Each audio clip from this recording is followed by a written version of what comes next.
Hi, everybody. Welcome to tonight's program. I'm Coach Menachem Bernfeld. Thank you for joining us this beautiful summer night. And thank you for joining us. Tonight's program will be amazing. Tonight is Shir 195, believe it or not. Menachem, almost 200.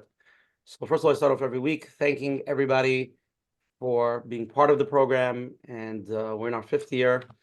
And it's only due to the people that come on every week and people that let people know about it. They post it on their statuses. They email people about it. They talk about it. And it's a tremendous chizuk for Klal Yisrael. It really, a lot of places I hear Monday morning, it's the Coach Menachem recap, and it's a beautiful thing, and it's a sichas chaverim, a place where people can talk through many important issues and really get some clarity and some guidance. So thank you for joining. And if anybody wants to join our WhatsApp statuses, please WhatsApp me at 732-314-1710.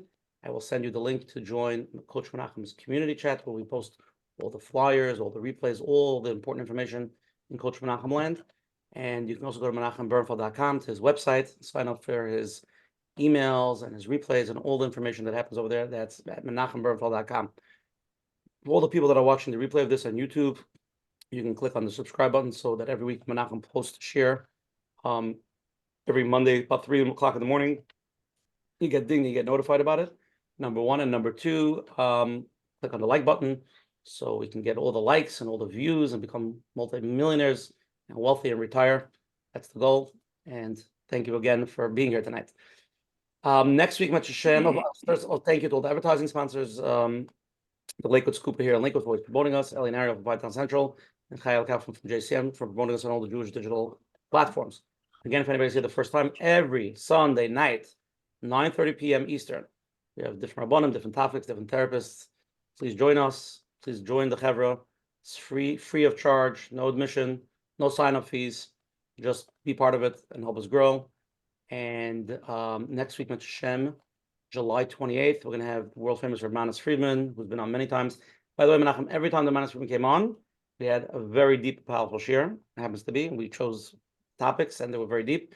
So we didn't confirm the topic with him yet, so I don't want to announce it, but it's going to be a very powerful topic, so please join us next week. We're looking forward to that. And tonight's shir is 195, like we do every week. We tie the shir into a gematria, and our president and SEO, Coach Rabbi Fried, gives the gematria of 195. Shalom Avrohom, everyone, to Zoom shir number 195. Understanding our spouses on a deeper level. In order to understand our spouses on a deeper level, it must come straight from the heart to be able to enter into our spouse's heart, which leads us up to tonight's gematria of 195, min halev el halev, from the heart to the heart. Beautiful, beautiful, beautiful gematria. Okay, let's get into it. We're here tonight. Coach Menachem, I love coming here, but why are we here? Not on Sunday night. A lot of things to do, a lot of parties, a lot of chasanas and weddings and shevrachos. Why are we spending here tonight, our Sunday night? What's the point of tonight? Welcome, everyone. Welcome, everyone, to another Let's Get Real with Coach Menachem. Like we heard, Baruch Hashem with a lot of Siyata Deshmaya, number 195. And we're excited to have tonight's program. We've had many programs on marriage. We had Rabbi Friedman talk about marriage, Sheis Tao. We discussed the adult self and the child self, improv in relationships, how to enhance our relationship. Last week we discussed different parts that could help in relationships. So we've had many programs, Baruch Hashem. And hopefully, amidst Shem tonight, we'll take it to the next level. Talking about Shalom Bayis literally means peace in the house, just, to have peace. If people struggle and don't get along, it's very hard to feel that just being, in a peaceful state at home, in the house. So the question is, why do so many struggle? What does a healthy marriage look like? What are we looking for? Many of us have expectations, and then if it doesn't happen, we're let down. So just to start from the beginning, think about no one is perfect. No two are the same. Male and female have very little in common. So we're starting already on the left foot. How in the world is this supposed to work? And basically it is work. Not everybody is aware of the work that needs to be done. So we could be sitting, and many times we have a program, and many times you hear good ideas from a male discussing the great ideas how you connect to your wife, and then you have the women out there that are thinking, rolling their eyes, saying if they would only understand what women feel and what women want, and vice versa. You could have women discuss, skills or ideas how to connect to their man, and the men out there, what do they understand? But tonight, where we have around the table both Mitzvah Hashem, we have Chana Radcliffe and Rabbi Kass, Mitzvah Hashem. So we're going to go back and forth. If we're going to hear an idea from one, bounce it off the other to make sure that we know what we're talking about, and hopefully, eventually, with that, we can bring up questions, things that people were sitting around for years, maybe, and trying to figure out how do we figure this out? Is this what marriage is supposed to look like? What is a healthy marriage? And Mitzvah Hashem, with this dynamic, we'll be able to get to the next level with a lot of siyata d'shmaya, Mitzvah Hashem. So thank you everyone for joining. Coach Menachem, beautiful opening. Okay, so let's just start tonight's shir. Tonight's shir is called "The Key Differences and Points of Contention in Marriage Between Men and Women: Understanding Our Spouses on a Deeper Level." So we have world famous Chana Radcliffe, Avrohom Kass, both for Torontonians from Toronto. Just a few before we just get into it. Tonight we're really trying to focus on basic, generally healthy people. There's a lot of questions when we get into it. Starts getting into like mental health questions. We're trying to focus just on more general, overall, not get into the deep mental health part of it. That's a whole separate. We've done a lot of shiurim on that. Hopefully, we'll do a lot more.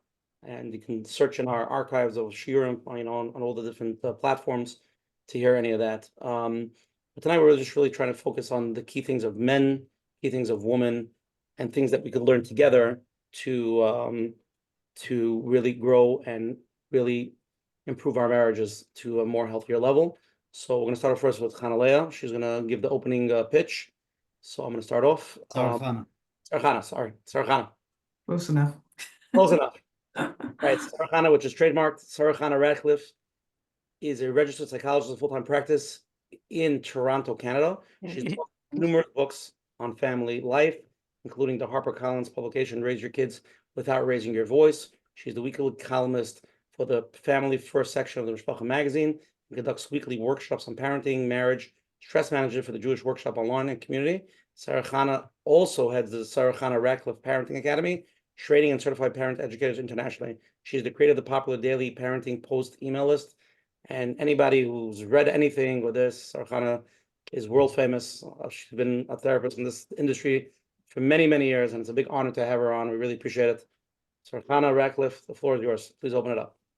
Thank you so much. Okay, so I'm going to just talk for a couple of minutes on the main differences that I've seen over and over again in almost 5 years of counseling, 5 decades rather, 5 years, many people, to see the common differences that kind of interrupt the connection between men and women. One is that the woman comes to the family unit, carrying children, she kind of is the family unit, and the man attaches to the family unit through his service, through his mission to provide and protect and to help and assist. So they're coming at this a little bit differently. She is family. He becomes family. And when she doesn't recognize this, she can accidentally make certain kinds of mistakes that may accidentally weaken his connection. So one of the things that we want to highlight is that women actually need to let the man know that he is succeeding in his mission to help and assist. Now, this is a challenge because very often, from her point of view, he's not succeeding in that mission.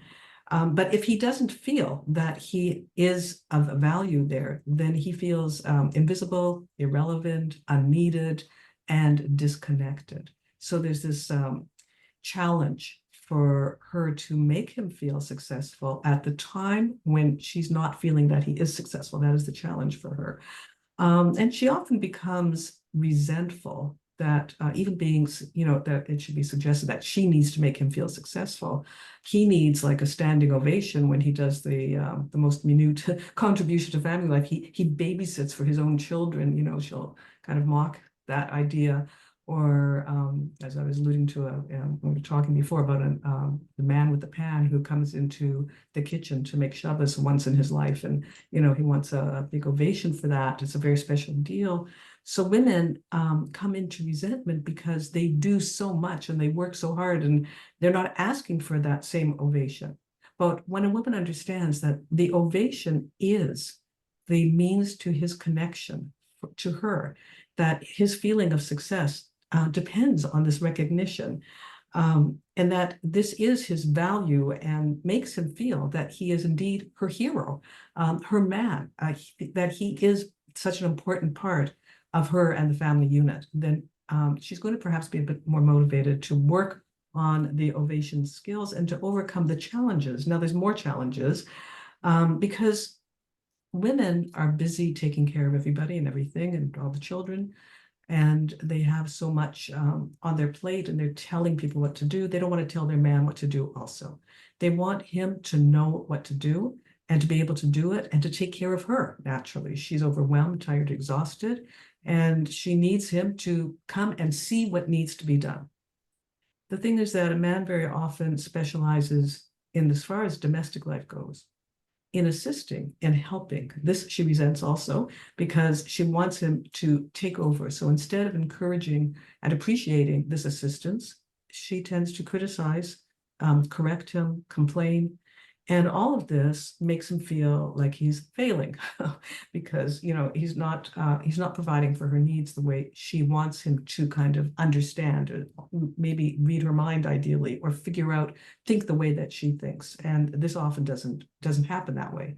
So if she would use the techniques that she knows very well in parenting to encourage and positive feedback and praise, and to help shape his behavior so that he is in fact meeting her needs better, she would actually get further. But again, this makes her feel as if she has another child, as if her husband's a child instead of a partner.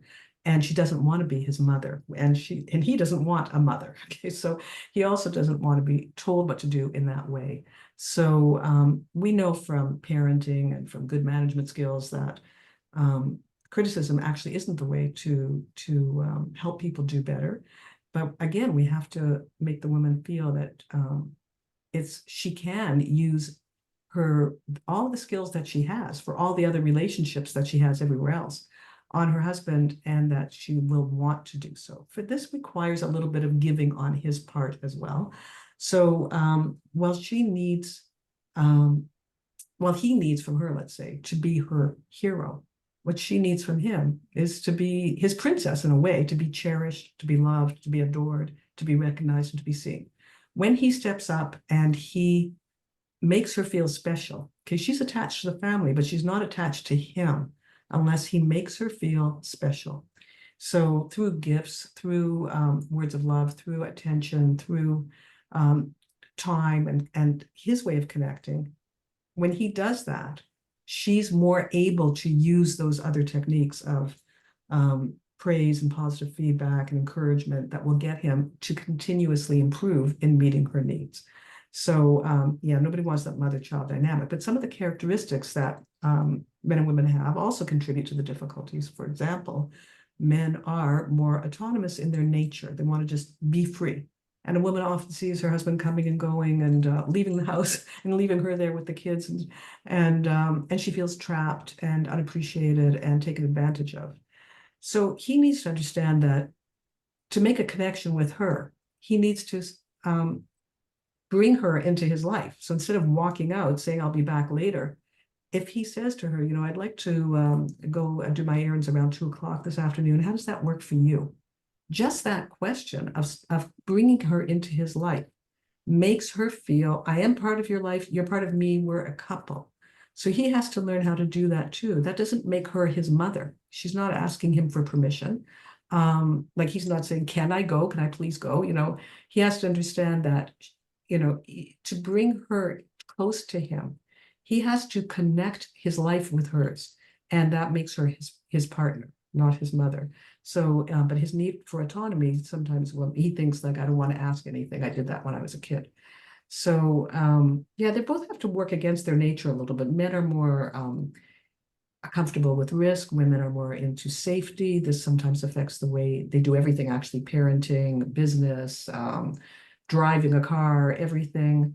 And they're going to have to blend their different natures, again, in a way that's not fighting. They're going to have to find their techniques that they're endorsing each other. Certainly in parenting, his way of guiding, educating, and disciplining is important. And her way of nurturing and understanding and empathizing, that's important too. So they're different, but they have to learn how to make each other feel good in what they're doing and not just knock each other down or render each other invisible. So these are some of the challenges. We'll get into more because there are more differences, but I just want to start there with some of the common things that we see all the time between men and women. And Mrs. Radcliffe, beautiful opening. We're going to turn it now to Rabbi Kass. I'm going to read his bio. Avrohom Kass is a registered clinical social worker and marriage and family therapist. He holds a degree in psychology and social work from University of California and Norwich University. Rabbi Kass received his rabbinical training from Adar HaTorah Rabbinical Seminary and his extensive experience in Jewish education. He was honored for excellence in Jewish education and has authored numerous self-help books.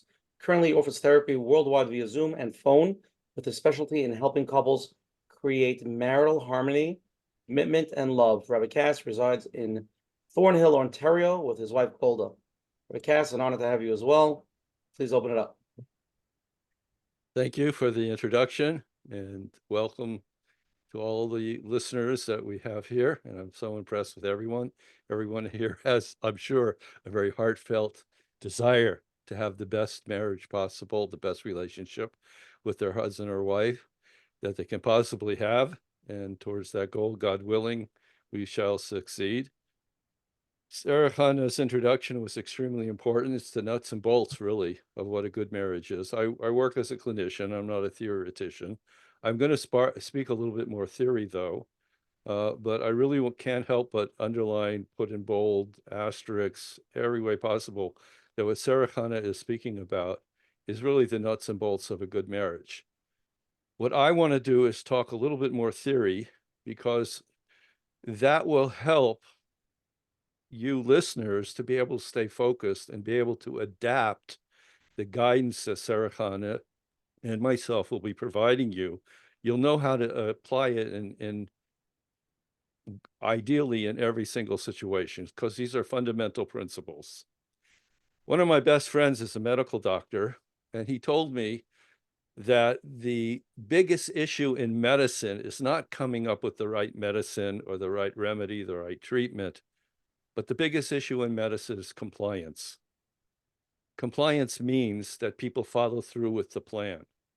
And that's the biggest challenge that medical doctors have, to somehow inspire their patients to do what they need to do to get healthy, God willing.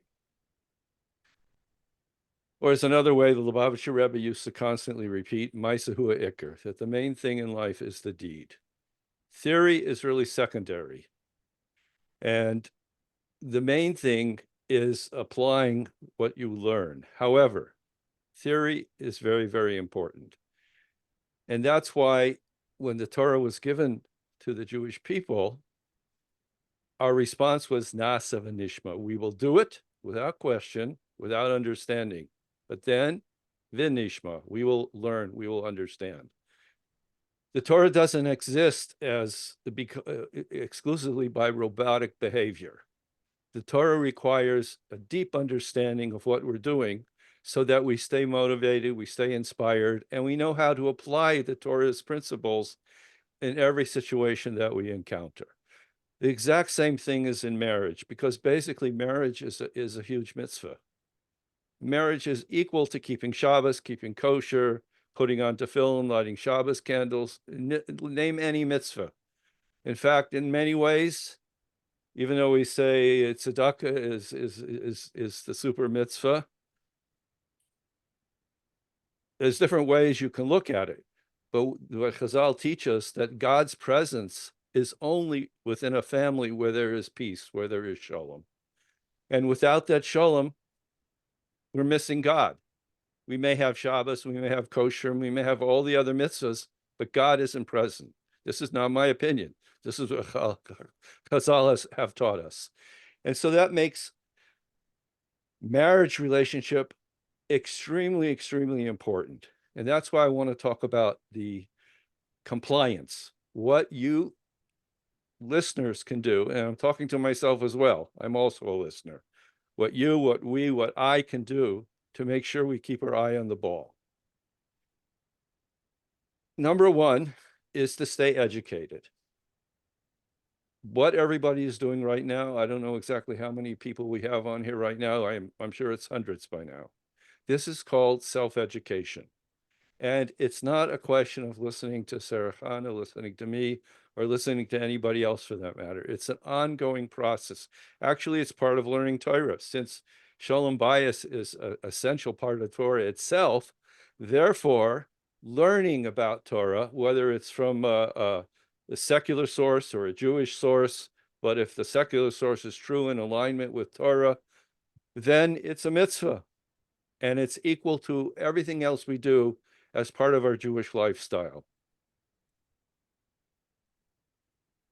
One of the fundamentals that you can derive from a proper education, which unfortunately is not very well known, but I'm going to share it with you right now, which is the essence of what a man and a woman wants. And this has emerged after years and years of clinical practice, speaking with most likely thousands of men and women, not just Jewish people. I work with people who aren't Jewish.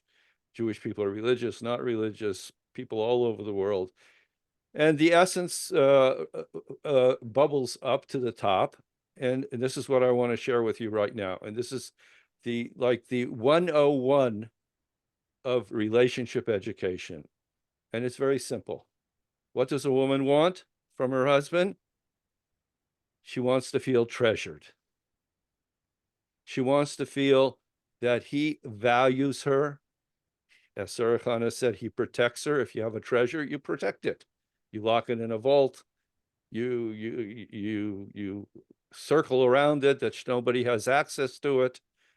She wants to feel treasured and valued, and that she is the apple of her husband's eye, even to the point that each and every day she has to have that emotional nutrient renewed, and it would be her desire, expressed or otherwise, that each day her husband would propose to her and say, "Dear, I want to marry you today."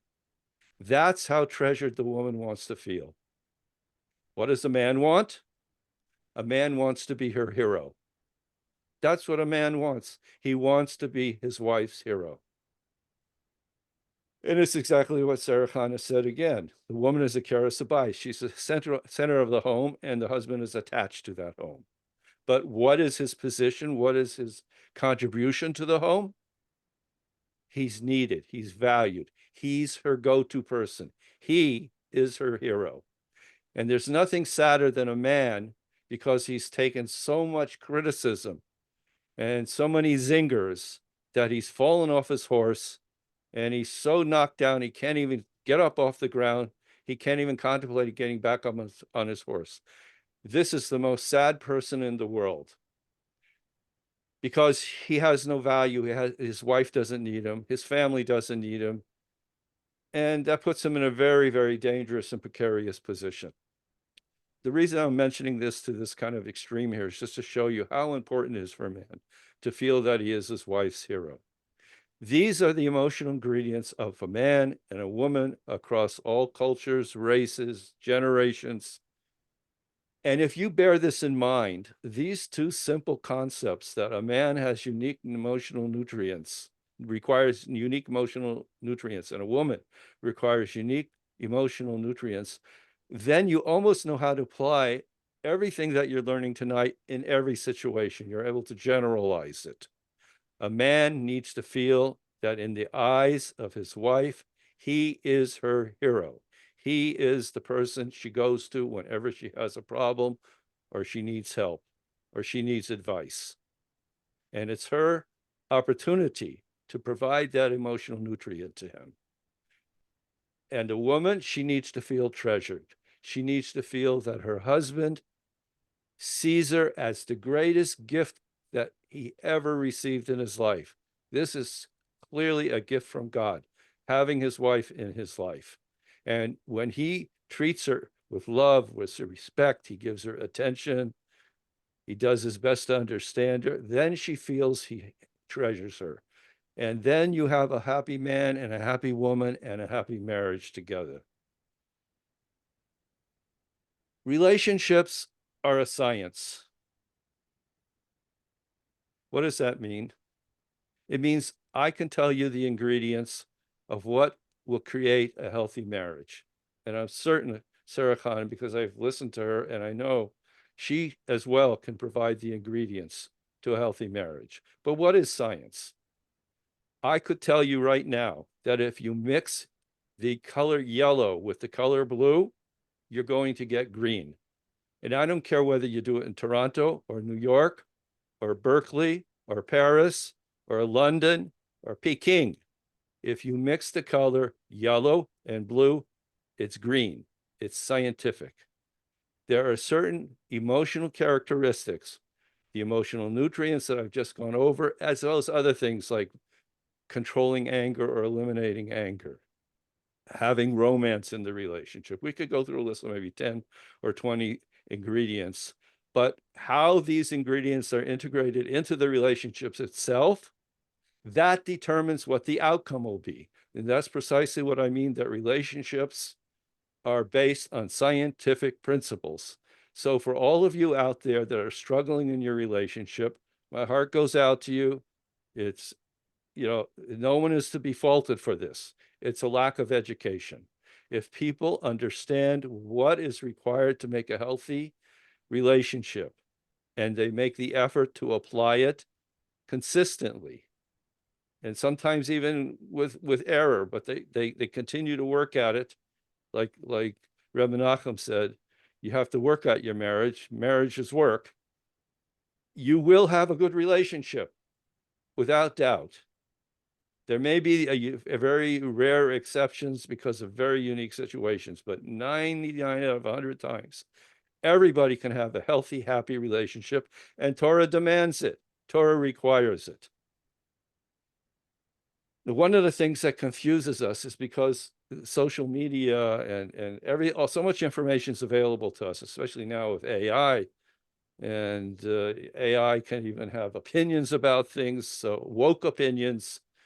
And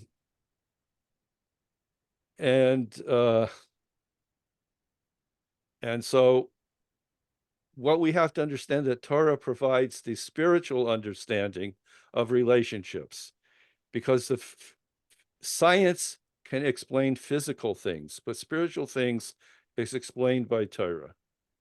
I'm just going to finish up with one last idea that we'll hopefully dive into a little bit later. I think I'm taking too much time, and I'm going to quickly wrap it up.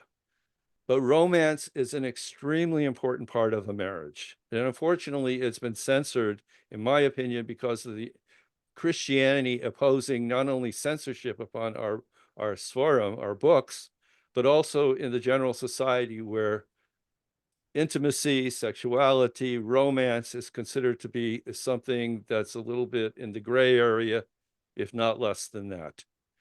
So in the Jewish point of view, romance, which includes from dating to physical contact, is central to a healthy marriage, and is a way to bring God into the world and into your personal lives and your family.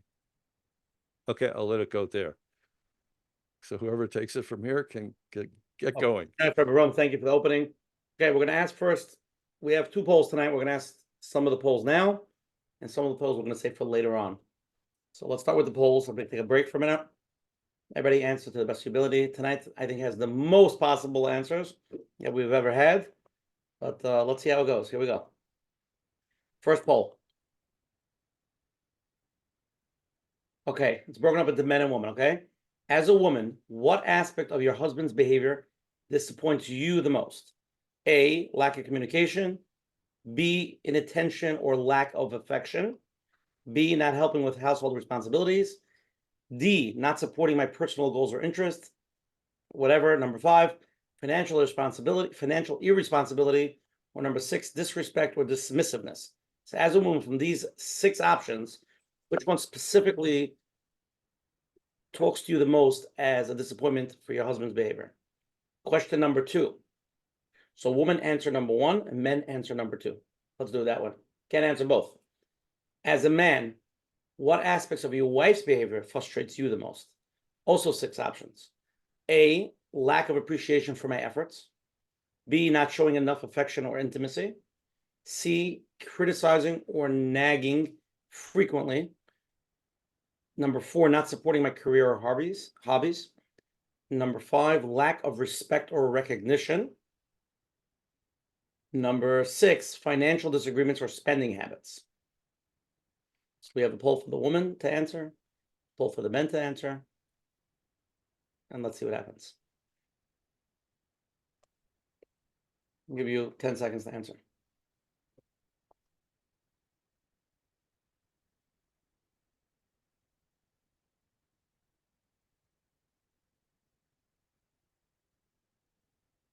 And again, if anybody wants to ask a question, please text me. Usher Parnas here. Live questions go first. And of course, we all understand, you don't even have to say it. It's prefaced, you're asking for a friend. We all understand that. So there's nothing to be concerned about. Okay, so we're going to end the polls right now, and then we're going to share the results with everybody. And after we read the results of the first one, we could discuss that, and then we could read the results of the second one and discuss that as well. So the first poll, as a woman, what aspect of your husband's behavior disappoints you the most? The number 1 answer was lack of communication, 35%, followed by the number 2 answer, 25%, inattention or lack of affection. 3% of not helping with household responsibilities. Interestingly enough, very few people say that. And number 4, not supporting my personal goals or interests, only 8%. Financial irresponsibility, only 4%. And the number 3 answer would be disrespect or dismissiveness. So again, just to repeat, the 3 main answers that came out tonight from the poll was number 1, lack of communication. Number 2, inattention or lack of affection. And number 3, disrespect or dismissiveness. So, Mrs. Radcliffe, would you like to comment on this? Yeah, I mean, the lack of communication one is not surprising at all because women and men have different brain structures. First of all, women have more language centers that are connected to emotional centers, and women like to relate verbally and emotionally, whereas men are actually more action-oriented. They like to do things. So when men are not so easily able, actually, to meet a woman's needs for communication. Her women friends will do better at that. And yeah, I heard a study, it was decades ago, but it was about how if a man is married, he lives longer if he has a, if he's married, he lives longer than a single man, okay? But if a woman's married, her length of life is determined by if she has female friends or not by being married. Because the nurturing on the verbal level, the nurturing that a woman provides is very healing to both genders. So a man benefits from it and a woman benefits, but a man is not meant, his job in life is not to emotionally connect with women. Nonetheless, okay, it doesn't mean that a woman doesn't need this from her husband, doesn't want it from her husband. So he has to learn to do more, just like she has to stretch against her nature to meet his needs. He has to stretch against his nature to meet some of her needs. Now, he'll never turn into her best female friend as far as the skill goes in terms of communicating. And if she could realize, look, she's going to have to keep her friends. I think all research on marriage shows that women do better in marriage if they keep their female friends and talk and communicate with them. And while she's married, that'll fill up her pot and her need for that. So she has to adjust her expectations on that. She's not going to get exactly what she wants from her man on that level, but she can help him do better. And he must do better than he wants to do on that. He must make an effort for her. That's what I would say. Okay, let's go to the men's poll, okay? As a man, what aspect of your wife's behavior frustrates you the most? So the first 3 answers were actually a tie. It's a 3-way tie, actually. lack of appreciation for my efforts, 24%, 24% not showing enough affection or intimacy, and 26% criticizing or nagging frequently. So those are the three main answers. Not supporting my career or hobbies, only 5%, lack of respect or recognition, 14%, financial disagreements or spending habits, only 7%. So Avrohom, looking at the three main answers, let's focus on that. I'm trying to find, I'm not finding the poll that I can see. Well, I'll read it. Oh, I see. Oh, okay, you have to scroll down. Got it. Okay. Thank So you. see the top three Okay. answers over there? Yeah, I see. Okay. So I'm going to comment on the primary frustrations. Okay. The primary ones. Okay. Lack of appreciation for my efforts. Yeah, that makes very much sense. As I said, he wants to be your hero. So even if he does something that the wife doesn't necessarily value, such as taking out the garbage, what's the big deal? You know, I clean the whole house, I buy the food, prepare the meals, make a beautiful shop. All you do is take the garbage out. He still needs to feel that he's a hero. And so by getting a compliment, he will feel a lot more valued and needed in the family. And so these husbands need more of that feeling of being a hero and wanted. Next one, not showing enough affection or intimacy. Well, a woman generally is a mirror to her husband. Her self-esteem is based on how he thinks and feels about her, at least her interpretation of how he thinks or feels about her. And I often tell men that, you know, when your wife goes to bed, you have to ask yourself the question to yourself, does your wife feel I approve of you? Or does your wife feel that you approve of her or not? If she feels you don't approve of her, then your marriage is in trouble. If she feels you do approve of her, your marriage is healthy. And when the marriage is healthy, the wife will naturally want to have intimacy with her husband. And often it's going to be, even though it's more hidden, a woman's desire for intimacy is actually stronger than that of a man's, even though it's a contradiction with the secular wisdom on things. But I'm not going to go into more depth into that. But don't think that your wife is necessarily cold or disinterested. It's because I'm talking to the men. You're not treating her in a way that she feels treasured by you. And if she feels treasured by you, that you approve of her, she'll be very enthusiastic to have intimacy. Criticizing or nagging frequently. Yeah, this is just a mistake. People don't learn how to have a healthy relationship. We learn how to drive. We learn how to sew. We learn how to add 2 + 2. But in yeshiva, cheder, public school, whatever you have it, or in your own family, nobody ever talks about the midos. For example, danachafzus, judging a person favorably, speaking gently and softly, never embarrassing somebody, rarely criticizing, and only under a very unique set of circumstances.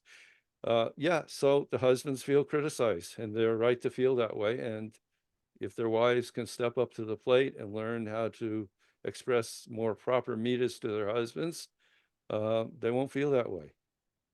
I think that's the main one. Just yeah, let's see, it rolled back up. No, let's yeah, go. Let's move on. Let's cover the 3 because we can go through this. All right. Okay, let's get to the first live question. If that's okay. You're on. Okay, hi, thank you. Who's this question for? We'll find out. I guess Oh, whoever. okay. I was Okay. wondering about when spouses have different parenting styles, how to not let it get in the way of shalom bayis, and especially when things are happening in real time, when you each have a different approach and each one is thinking their approach is the way. So I'm curious how to navigate that. Radcliffe, you go first, if that's okay. Me? I usually, a woman has very, very strong parenting instincts, stronger than that of a man. It doesn't mean she's more talented or capable, but her instincts are much stronger for obvious reasons. She gives birth to the child, and sometimes the husband's not even present, not even around, but she still has the responsibility to care for the child. So a smart husband defers to his wife on all parenting issues, unless they're major issues like what yeshiva a child should go to, or some other maybe medical issues or things like that. So when to answer the person's question, the simplest answer how parenting cannot interfere with shalom bias issues is if the husband defers to his wife and gives in to what it is she wants. He can be a value consultant. She should take the time to try to understand his point of view, but he should acknowledge at the end of the day, she has 51% of the votes and he has 49. And in that way, there will be no conflict in terms of their shalom bias. No ship could survive if it has two captains. Every ship has only one captain. And the reason is obvious.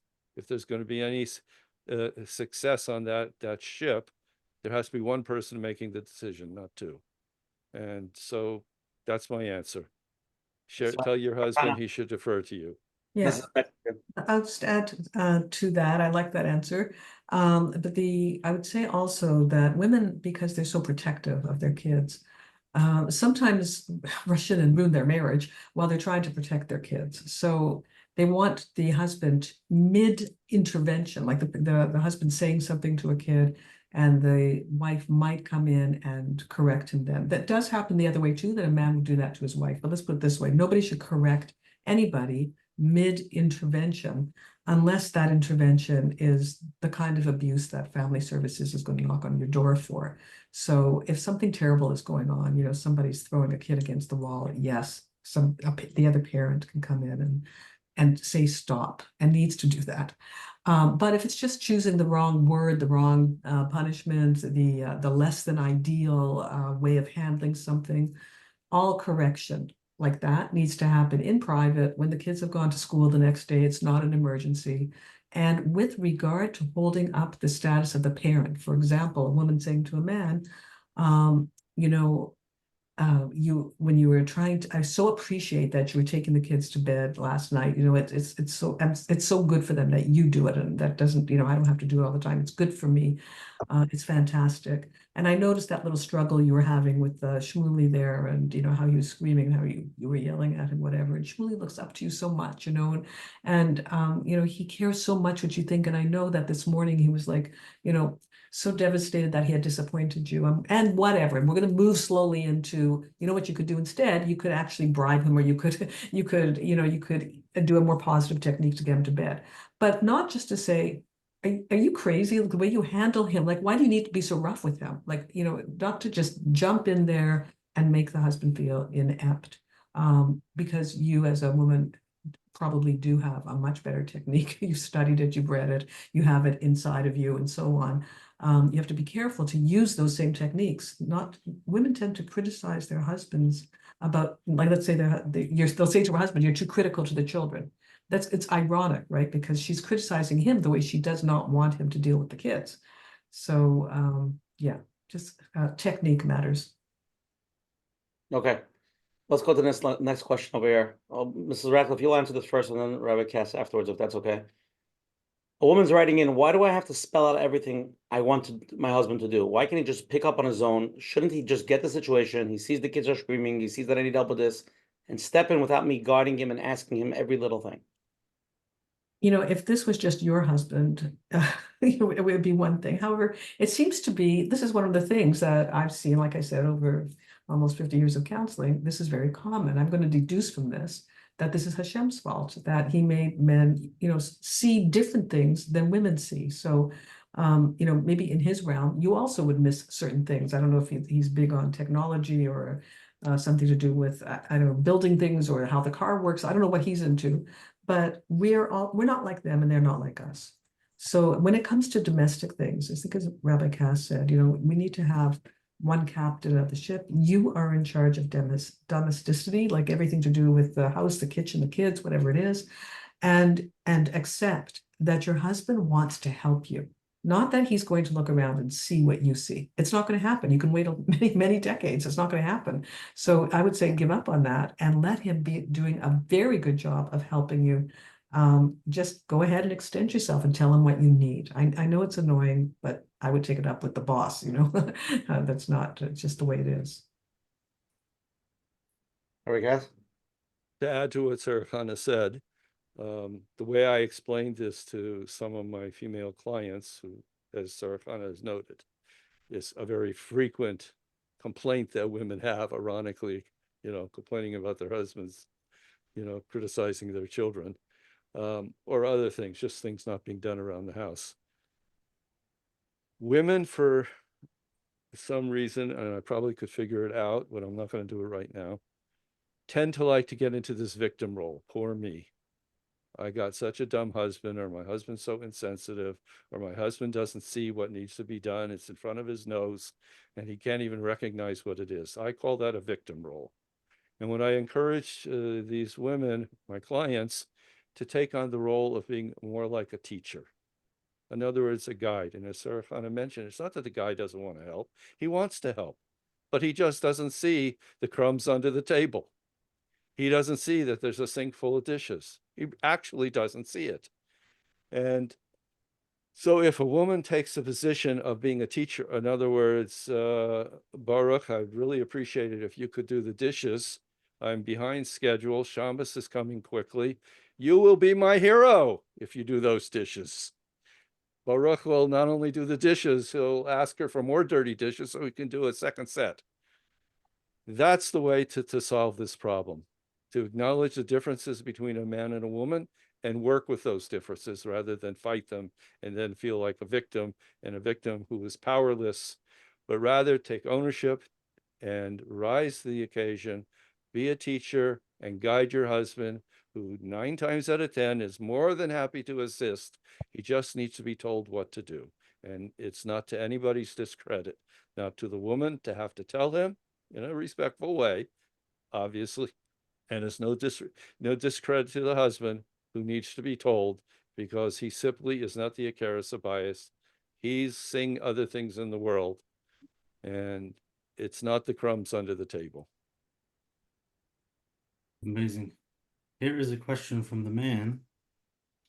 I'm at work all day, and when I come home, all I need is a little quiet to relax, rejuvenate, so that I can be at help, do something, help out at home. What happens is I walk in the door, and all of the nagging, complaining, blaming, it doesn't stop, the wife, the kids. How can I change the situation?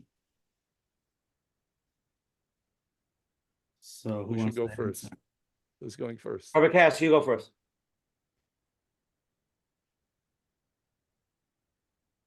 Well, this is a structural situation. If it's a busy household, maybe the individual has 5 kids, 8 kids, 10 kids, who knows? Life's not going to stop because he happens to enter into the home, at 5:30 when everyone's hungry, and it's just everything's bouncing around. It's a structural issue. Maybe he needs to spend 10 minutes in his car, but certainly clear it with his wife, discuss it with her, explain it to her that he's going to sit and listen to some music, or learn, the Parsha, or listen to a podcast or something for 10 minutes in the car, and then he'll enter into the house. But to expect that somehow he enters into the house and everybody's going to suddenly push the pause button until he's ready to, rejoin humanity, I think is unrealistic, and will just lead to disappointment and potentially anger from all directions. Is it Radcliffe? Yes, I once saw somebody on my block who'd come home and sit in his car in the driveway for a good half hour. And I thought, well, it's a good technique, but I wouldn't do it on the block, actually. I'd park, if you live in I'd park away from the house so that everybody doesn't see the father sitting in the car relaxing while the woman is still struggling for that half hour in the house. I think that gearing up to coming home, if he was going to be home, yes, to tell his wife, like if she knows what time he's leaving from wherever he is, and he should be home at 5:30, but how come he doesn't get home till 6? Park on another block, sit there and do whatever, and gear yourself up to walk into the house and be of use to her, because it's not nice to walk into the house while she has been struggling probably since 5 in the morning. And to claim that I'm so tired from my workday, I need to sit down, tell nobody to bother me. That's not going to work very well. It's not going to make her feel seen, or cared for, looked after, or assisted. So he should do his rest before he gets there, and psych himself up to come in, on his white horse to save the day. You know, Tati's home, Daddy's home, you know, I'm here. What can I do? Which kid needs my help? How do you know, how can I be of help? This will bring them closer in marriage. Oh, look, he's home. You know, that would work well. Okay, let's go to the next live question. Hi. How are you? How are you? Okay. Here's my question. Everything that's pretty much been discussed till now is we're talking about, even roles, women's role, man's role. With the introduction of, the feminist movement going back a few decades already, do you see as practitioners and marriage counselors that the feminist movement has really impacted the ability for both sides to meet their roles? In other words, a woman through the feminist movement has assumed more of what was typically the man's role, and now a man can't necessarily fulfill his role properly and be what we've called a hero because the woman is already assuming part of that role. So the man's getting pushed out a little bit sometimes. In other words, it's causing an imbalance. Do you see that impacting marriages today? Also, a lot of women today, I'm just going to expand on that question. A lot of women today are making more money than their husbands. A lot of men today, there are men that take care of the other chores. There seems to be generally going back before whatever you want to call the feminist woman 50 years ago, the man went out, the woman stayed home. The roles were more very clear defined. Have you seen, that's what he's asking, like in the past 30 years, like imbalance and stress of marriage? Rabbi Kass, you can go first on this one. Okay. Well, it's a great question, and I think there's some legitimacy to the feminist movement, but like any movement, it can be taken to either an unrealistic or even harmful extreme. Somebody, what I take from I'm just going to write what somebody wrote. Don't shoot me. Even Koil, like men sitting, learning for many years, and the woman supporting. Again, I'm reading the comment. Continue. Okay.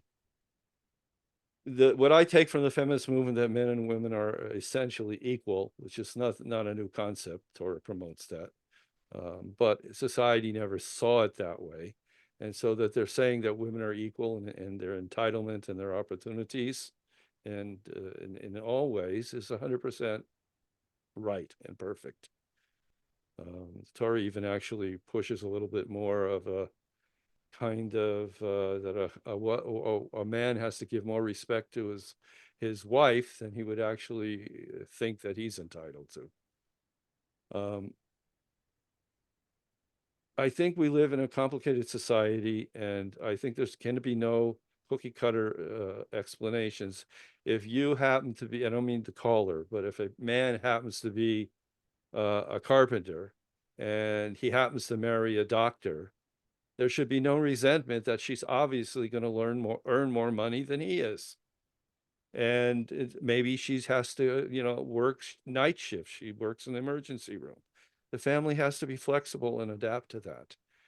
Regarding his being a hero, that is more, that's why I called it emotional nutrients. It's how she speaks to him. It's how she looks to him. It's not how much money she brings to the table versus how much money he brings to the table. So it's very, very important. This is part of educating oneself in relationships to understand what are the core values and what are the essential ingredients that make a healthy relationship. A woman could have more hours out of the house. She could be better educated, and she could make a better living than her husband. Or it could be a more traditional role where she stays home and takes care of the kids, which is perfect, actually ideal, because she does have the instincts for the kids. And she should stay home if possible. And I underline the if possible, to care for the kids, because she likely can do a better job taking care of them. She has the instincts. She has the motivation to be like that and not independent like a man who will put a kid in front of a YouTube video and disappear. A woman is more there, willing to sacrifice and care for her children. But on the other hand, circumstances are such, we have to have enough money to keep the family moving forward, and not allow people in the family to feel deprived because everyone else on the block goes to summer camps or get new shoes for Yontiv. So I think the core values should be the traditional values as we're expressing here. but the actual way that it's manifest in day-to-day life can be different from one family to another. There has to be out-of-box solutions. And if you try to impose a kind of intellectual concept, which is what I call the mechanisms of idea fairies, people who mean well, but it has nothing to do with the reality on the ground. So whether it is the woman has to stay home and take care of the kids and only the man can work, or the other way around, that why doesn't the man do all the diapers and dishes? And for this generation, let the woman go out and earn the money and come home at 5:30 and read the paper. Either extreme is a cookie cutter, impractical solution that will create stress for every member of the family. Ms. Radcliffe. Yeah, the question was, has it affected anything that we've seen? And over the decades, what I've seen is that young men, young husbands are more hands-on in the parenting, since the wife is, she needs more help, right? And she's working many hours to bring in money. He's working to bring in money. They're both working to maintain the house a little bit more and to be more hands-on, putting the kids to bed, feeding the kids, taking care of the kids together, which is probably nice that the father's around and not, absent for that. But in terms of the dynamic of him being a man and her being a woman, it hasn't changed anything, because our genes and our personalities, our brains, nothing has changed in that way. She still, needs to look up to him and to feel cherished by him and, all that stuff. And he still needs to feel that everything he does is valued, respected, needed, and so on. So nothing has really changed in their relationship that I can see. They just might have different tasks. That, I think women may be more tired than they used to be, trying to double task everything. But anyways, that's not in terms of the marriage. Okay, let's go to the next question. Somebody wrote in, doesn't my husband realize that I'm home all day with the kids, nonstop emotional draining work, so that when the house is not clean or supper is not ready, or as a wife, not available for him emotionally when he comes home, all he does is that he's complained that I'm not there for him. So basically the woman's writing that the husband is obviously needy and needs his wife's attention and, another child to take care of and dedication and time. But she has, a bunch of kids running around and the time he comes home, she's wiped out. Ms. Radcliffe, you want to go first on that? It's kind of what I said before, that if he were to come in on his white horse, okay, and say, oh my goodness, you look so exhausted here. What can I do? Let me help. Okay. Right away, she'll have more energy for him. Like it's that being unseen, being this tired victim, being, everything falling on her shoulders, nobody to rescue or save her or help her, that makes her very, very tired. John Gray talked about that in his book years ago, Men from Mars, Women from Venus, or whatever. He said if a man would just ask his wife, can I help you? And even she was very likely to say, no, it's okay. But even the question energizes her and energizes her towards him. So I recommend that. I would just completely endorse exactly what Sarah Khanna said. And the fundamental position of being in a relationship, that's the qualifier for actually entering into a marriage. And if a person doesn't have this, they're not fit for a relationship, is you're prepared to put your partner first, before yourself. If you're unwilling to put your partner before yourself, you're not qualified to be married. I'm not saying people shouldn't get married, but they're going to have problems. They're going to end up in my office or Sarah Khanna's office. When you put your partner first, then you always think, as Sarah Khanna mentioned, what does my partner need? So when he comes home, or as the wife is explaining, and when he comes home, she's behind in dinner, the house is, in disarray, the kids are screaming, whatever's going on over there. What a mature man and a man fit for a marriage thinks to himself and expresses with his mouth, hi, I'm home. What can I do to help you? That builds the relationship, makes his wife feel valued and respected and appreciated. And yes, he may have to get his dinner a little bit late. And yes, he may, after an exhausting day, have to do something that isn't his first choice. But he's contributing to a healthy relationship.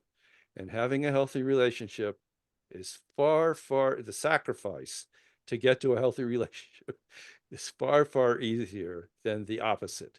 Not to set yourself aside and demand me, and then live with the pushback, which goes on.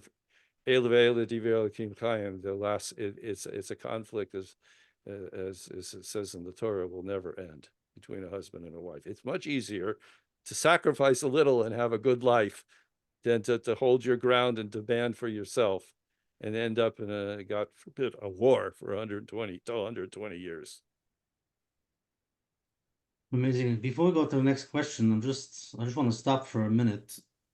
The questions and answers are amazing, and it's so important to hear the clarity. You know, many have been in marriage for years, struggling, having a hard time, and we're going back to common sense, understanding what each side needs. Question is why so many people have a struggle, and it could be they're struggling for years. And I'm wondering, you know, stop for a moment and try to, you know, help us figure out what's holding them back of actually, you know, when those people that come into the office, does it take 2 or 3 sessions and then they're done, or it takes so much time and so much work, and there are other things holding them back? Who goes first? You could do it first. Okay. It's 2 things. It's emotional deficiencies, 1, and number 2 is lack of education. We all have trauma in our childhood. Some have greater amount of trauma than others. People respond differently to trauma. It affects their emotions. And so when they come into a marriage, they expect that somehow they're going to get everything perfect now.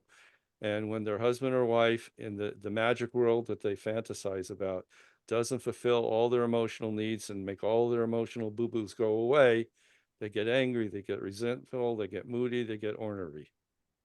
So the challenge is to heal oneself through self-therapy or psychotherapy or whatever it is, davening, learning. Then the second reason is just lack of education. Husbands and wives simply do not know how to treat one another. Women, I'm sure all the women here on this call have never thought about the idea that their husband wants to be a hero. And I'm sure all the men on this call never thought about this concept that their wives want to be treasured by you.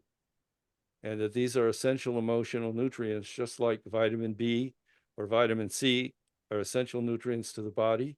These are essential nutrients to a happy marriage. And that's the education part. And that's simply what it is.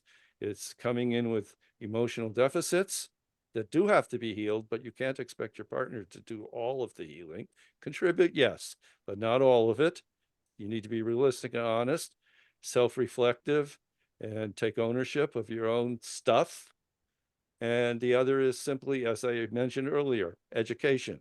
These programs like this, reading books, learning Torah, the appropriate portions of Torah, consulting with the proper people, and learn, just like you learn how to use a computer or a new application on your computer, or to learn how to use one of these fancy vacuum cleaners now that you program and control with your iPhone. You spend an hour learning how to use your vacuum cleaner. So if you spent a few hours a month learning how to be married and happily married, completely normal, understandable, and necessary. Amazing. So, yeah, I'll add to that. I do think that, as Rabbi Kass said, everybody has their issues. So we come into marriage with kind of a few false ideas. I think our culture, the world around us, encourages a bunch of nonsense when it comes to marriage, like your spouse is supposed to make you happy. Your spouse is supposed to be a perfect human being who in every way meets your needs. As Rabbi Kass said, that's not going to happen. He's not going to make you happy, and he's not going to meet all your needs. No one person can meet all your needs, and certainly not heal your childhood wounds. And if we would lower our expectations a lot, okay, like we have to lower our expectations quite a lot. Okay, the spouse is, I look at marriage as like, or your life, let's say, as a cake that you're baking. And the quality of that cake is like what you put into it, what you put into your life. You're going to be happy to the extent that you have worked on your inner wounds, like, again, Rabbi Kass said, psychotherapy or different learning things, whatever you've encountered. And the work that you do, the activities that you do, how you live your life.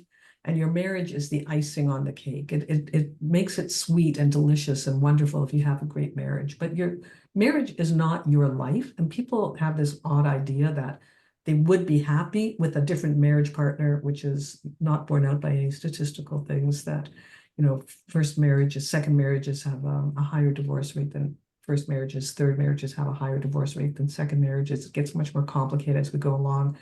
It's not that there's something, your spouse isn't going to do it for you. You have to make your life between you and Hashem and how you live yourself. And then your spouse, everything your spouse can add to that is a gift and of tremendous value. So we want to dial it down quite a lot. I think that's one of the things that needs to happen. That's a lot of work.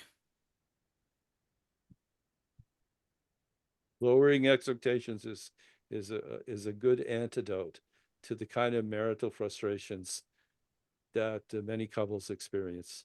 So it's very hard to do the personal work. People should do it, but it may go slow. The education will go slow, but the immediate relief is, as Sarah Chana said, lower your expectations. See everything you get from your partner as a gift and be appreciative. There's one other thing. Everybody thinks that somebody else's spouse, you know, is all the other spouses are better than mine. I've got a dud, you know, and everybody else's spouse is so good. I see them on Facebook or somewhere. They're all smiling, or at a chasana. They look terrific, you know. Nobody knows what goes on in everybody's home, but it seems to me that it's pretty similar what goes on in everybody's home, you know.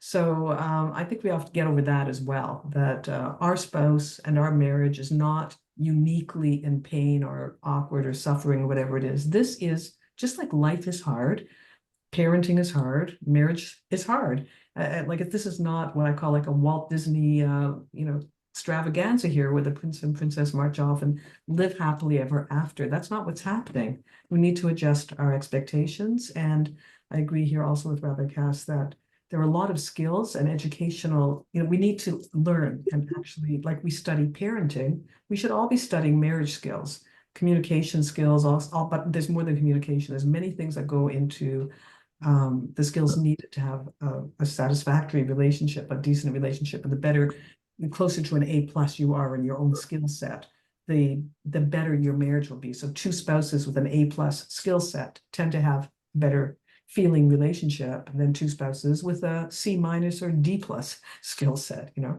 So and although we cannot control our spouse is sent to us by Hashem for our own development. We may have what we think is a D+ spouse, but there's no reason for us to be D+ with that person. If we're an A+ spouse on our own skill set that we've really learned and worked and done the best we can bring this relationship up to maybe, you know, C+, B- or B or something, whereas it would have had to be awful otherwise. Like we're not powerless here.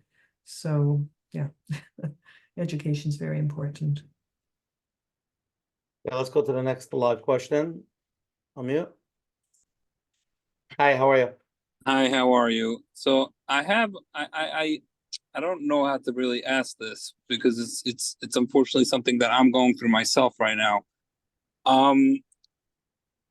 Basically, I'm just trying to look for some guidance in the fact right now, unfortunately, I'm married for over a little bit, almost a year. We're about to come to our first anniversary. And the last year was, to be honest, was a very, very, very hard year for us. And it's even coming to a point where I'm feeling like this marriage is not working out. And I'm really hurting tremendous amount. So there is no real communication in our marriage. That's number one. Number two is I'm trying to constantly be there for her. I'm trying to really show her love. And I'm trying to be there for her. I'm trying to take care of her needs, meaning giving over myself to her in a way where she understands that I'm there for her and she understands that. But unfortunately, I don't get any real love back from her. And there is no connection. There's no real connection in the marriage. There's no communication, not a lot of it. There's no, emotional connection and physical connection. There really is lacking a lot of this. And it's sort of eating me up to a point where I feel like I'm just locked up and feel like I'm in prison in a way. And every time I try to like talk to her, sometimes when it comes to like real conversation, she just sort of gives me the cold shoulder and doesn't even talk about it. On top of that, she can't even look at me and tell me I love you. Like that is something that personally bothers me. Like she's not going to be able to tell it to me, then why would she tell it to our kids? That personally is something that bothers me as well. In general, there is a very big lack of connection, emotionally, physically, and there really is it's just a lot. Instead of working together, I feel like we're sort of stepping on each other. So my question is, at this point, what am I supposed to do if I personally feel like we personally went to a lot of people to discuss this with, a lot of marriage coaches we spoke to already, and spoke to a lot of different people, Rabbanim, coaches. I just feel like it's at a point right now that is just, I'm trying everything and I feel like we're sort of going in a circle. So my question is, at what point, first of all, is there anything that I can possibly do to be able to make things better? I've been trying for almost a year now. And is there anything to actually do different? Something that might be able to take the stress off me and her and be able to sort of, I don't really know. I'm trying to just look for some guidance and some direction. Again, this is a longer conversation, but I'm just curious in what your thoughts are, and at what point does somebody know in general? Chana, you go first. Okay? I'm gonna give you the easy one. Yeah, I saw that. She'll go first and then I'll know how to answer. She's yeah. giving me the Okay. cues. Yeah, all right. Yeah, so you said in the first year of marriage, you've gone to many professionals already. Correct. Sorry? Yes. Yes, okay. And what I could not possibly advise you here, because I don't know what's ailing your wife, right? So if she were on the line and she were to tell us, how it felt to her to be married to you, we could learn all sorts of things. For example, it could be that you think you're doing everything to meet her needs, but she doesn't feel that way. And she may have a long list of complaints that she's already tried to get across to you, for all I know. Like we really have to hear from her. We can't say anything to you without understanding what's ailing her. But there are some people, I just do want to say that there are some people who do have various kinds of emotional problems. If you've gone to a psychologist among your counselors who has been able to offer any kind of assessment, sometimes there is something that is not to do with you, but to do with the mental health of your partner. So I would, I'd like you to, go to one more counselor, let's say, who has that ability to help you there, clarify whether there's anything that we don't know about. Unfortunately, in rare cases, very rare cases, there's something that will make a marriage impossible. In other cases, there is something that the marriage is possible, but requires ongoing, not like 2 or 3 consults, but like ongoing help and assistance with a professional to get things, to get the communication in place, to get the person able to step up to the plate and do what's needed to do. So, I don't. Did you ever have assessment done, or was there ever a psychologist on your team or that kind of person? Definitely was, yes. And what did he or she say? Yeah, what did the person say? I'm not going to get into a whole personal situation right now. Okay.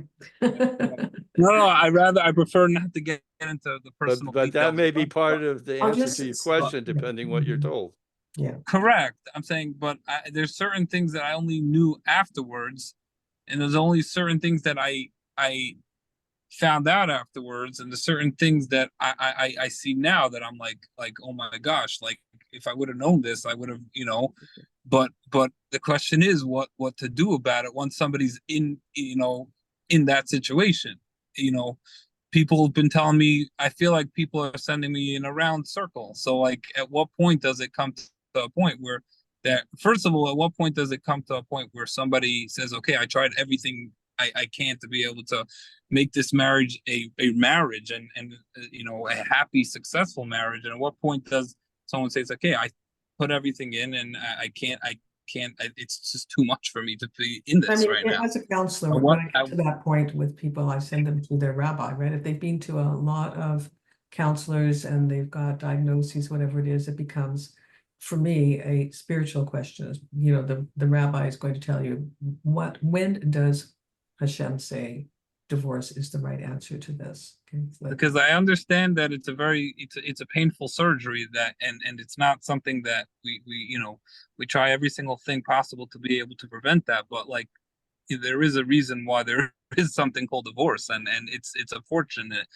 but I'm just trying to look for some guidance here in some direction. The key to answering format for such an important question as this, but Rabbi Kass, go ahead. The key to answering your question is what the assessment tells you about your wife.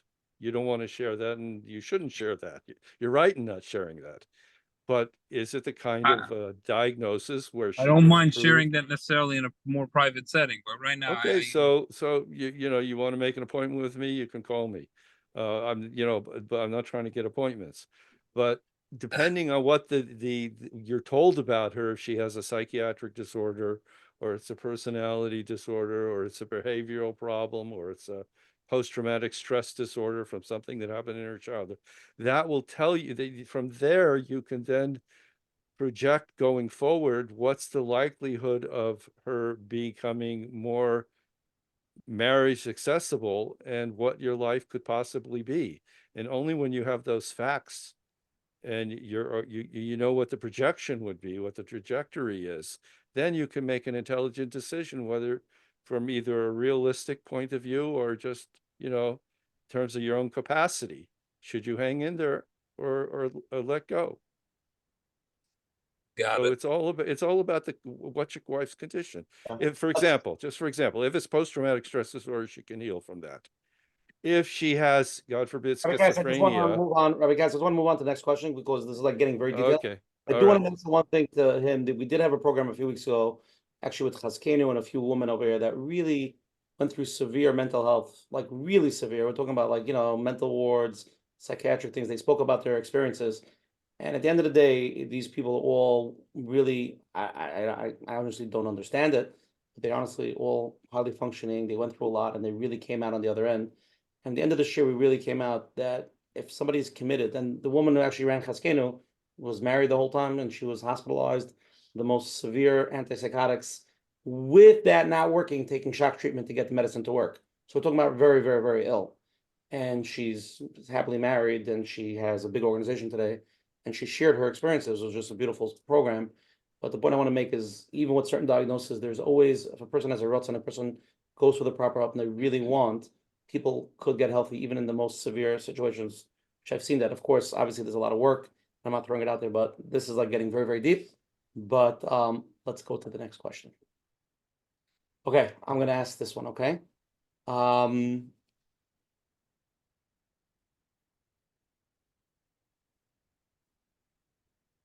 Menachem, you were going to ask the question? I'm sorry, you were going to ask it? Yeah, let me go just a second.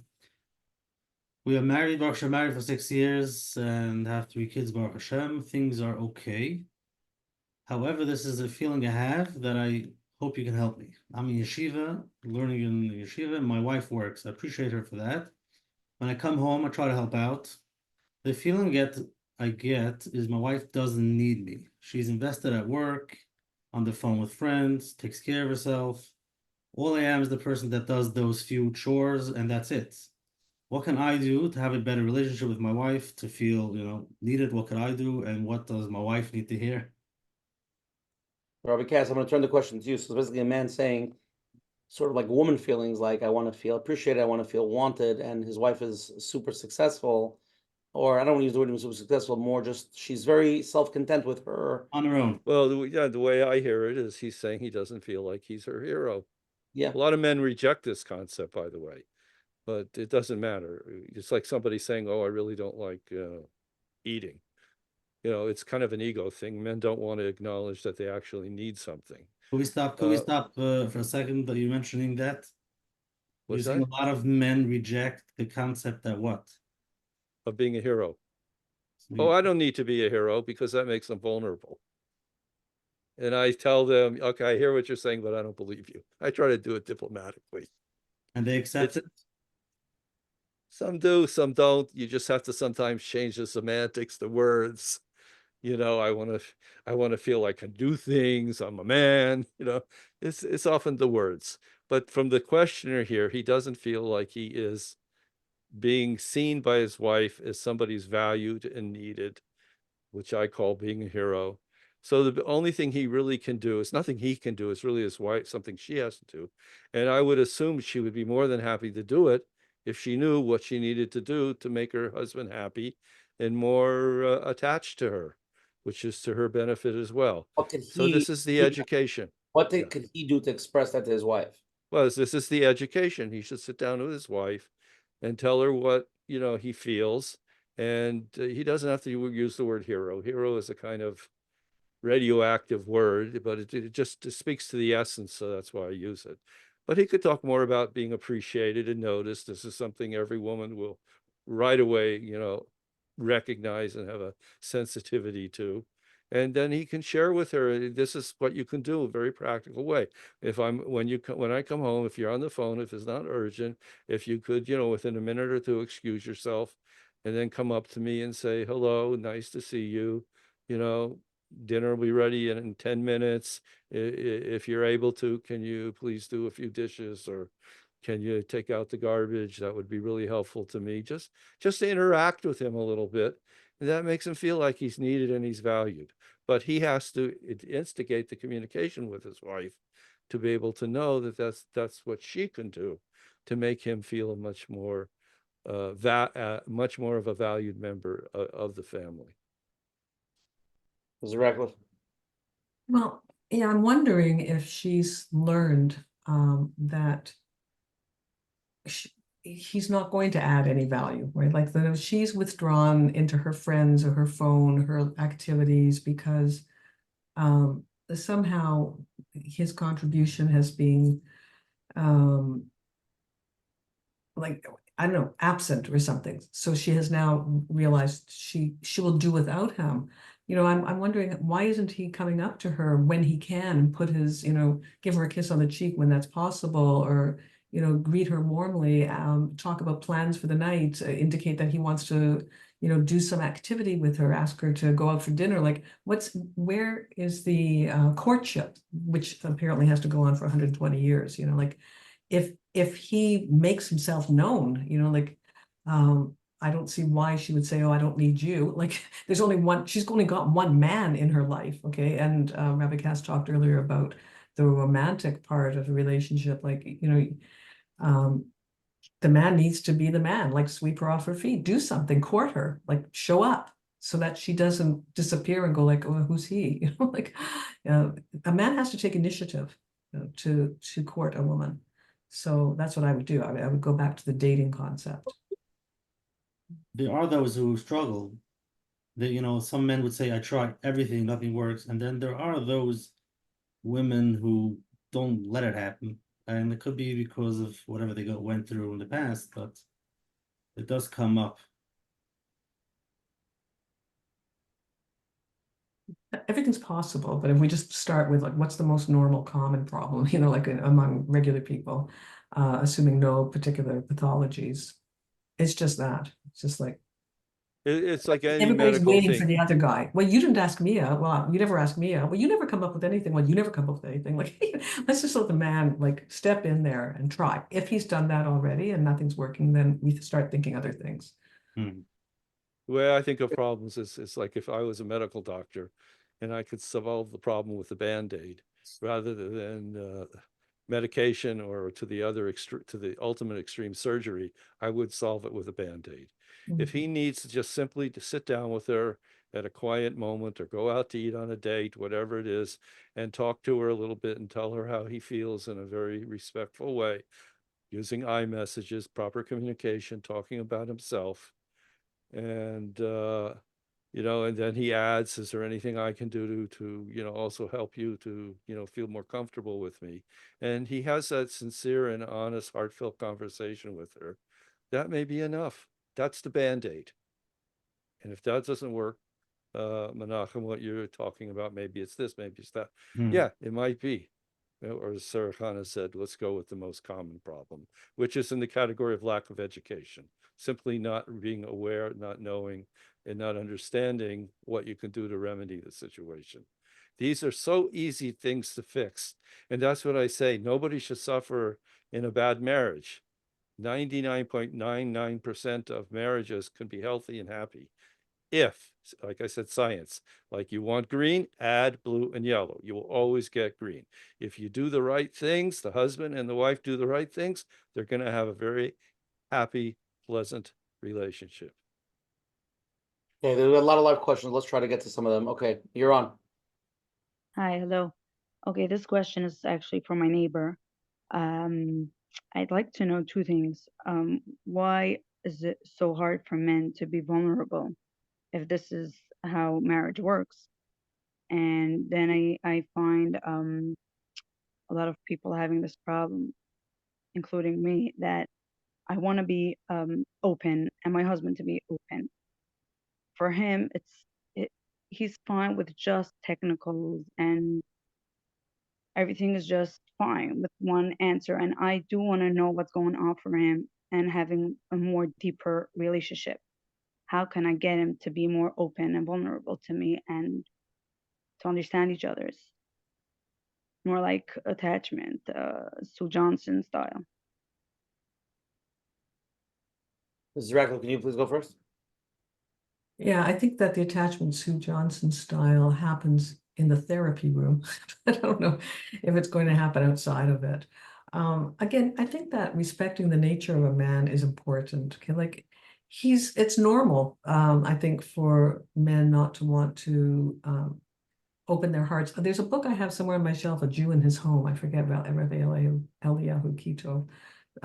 That actually advises men to not be particularly vulnerable. Don't talk about your business problems. Your wife won't respect you. Don't talk about what's ailing you. She won't look up to you. Like it was kind of, I don't know what year that was written or what. But there is when the man needs to be a protector and provider, it's not in his nature necessarily to be weak with his problems, with his insecurities, with his pain.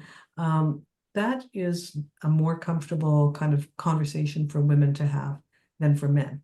And it doesn't mean anything. If you want to share something of interest, like maybe you want to get closer to your husband, I think maybe that's what you're after. And it doesn't have to be through vulnerability. Find other ways to get closer to him. What's enjoyable to him? What does he like to talk about? What common thing can you find together? Like maybe you're going to take up some hobby together that's going to make you laugh together, feel close together. And I know as a woman, you want the words, you want the heart. That's natural for you. But we can't and we shouldn't turn men into women. That's not the ideal here. We want our men to be men and women to be women, and to find a way to love the person for who he is, not for for turning him into something he isn't. Right, but let's say if I see he has a trigger, I want to know what's going on for him. What's happening when I buy 2 bars of chocolate instead of 1? I see it's so much bothering him, and I figure it's a childhood wound. May I go in deeper what's happening for you when you see I buy more than 7 potatoes? Like, what's happening? Do you get me? Asking it a little bit differently in more man language, like just like, you look bothered. Am I annoying you? With the 2, like, did something go wrong? Maybe inviting him, to be able to be irritated and that you'll be comfortable with that rather than sad or wounded or traumatized or, what I mean? Like just maybe because it doesn't bother you, you look annoyed, and use a little bit of emotional coaching on him, meaning that you're Okay, seeing. but then the fear comes in of being vulnerable. So you'd rather give me a technical answer. So I would add to this that the Sarah Khan is saying men and women are very different. And the way I talk about it is the capacity for emotional conversations is grossly different between a man and a woman. Many women can talk for hours in emotional conversations. A man has capacity 10, 15 minutes, and that's it. And it could be that the reason your husband is feeling afraid of getting vulnerable is he feels he's going to drown. I mean, many people could be comfortable in the shallow end of a swimming pool, even if they can't swim. But if they can't swim, don't put them in the deep end, because they're going to be petrified and they'll resist and fight for dear life not to get in the water at the deep end. If you understand that your husband can talk about whatever it is, 5 minutes or 10 minutes, and that's absolute capacity, and you close it off, or if he says, he starts looking fidgety, and that you take that as a clue that he's had enough, and you thank him very much for what he shared with you, and you run with as much as you got, then he may be willing to be vulnerable to a limit. But often what happens is women assume men are like women, and as a woman, she's thinking, I could talk for an hour about this, so why can't he? In other words, he's set up the failure, so he avoids the whole, he throws the baby out with the bathwater, so to speak. So if you recognize your husband, just tell him, just give me 2 minutes of what you're feeling. That's all I need, and I appreciate it. And we're going to stop, and then we're going to move on to TV, or not TV, dinner, or whatever it is. We're going to move on to something else. That may suffice to make him feel safe enough that he'll actually open up to you a little bit. Okay, thank you. Okay, let's go to the next question. Can I unmute? Hi. Hi, thank you. Okay, so my question is kind of like the opposite of somebody asked a few questions ago when Rabbi Kass was explaining about a happy marriage. So I get that, but I have questions about it, because let's say at the end of the day, I'm exhausted, working, mother of a bunch of kids, and when my husband comes home, he completely takes over, helps a lot, does pretty much everything. And he says he's happy to, and sure, no problem. And he really does mean it.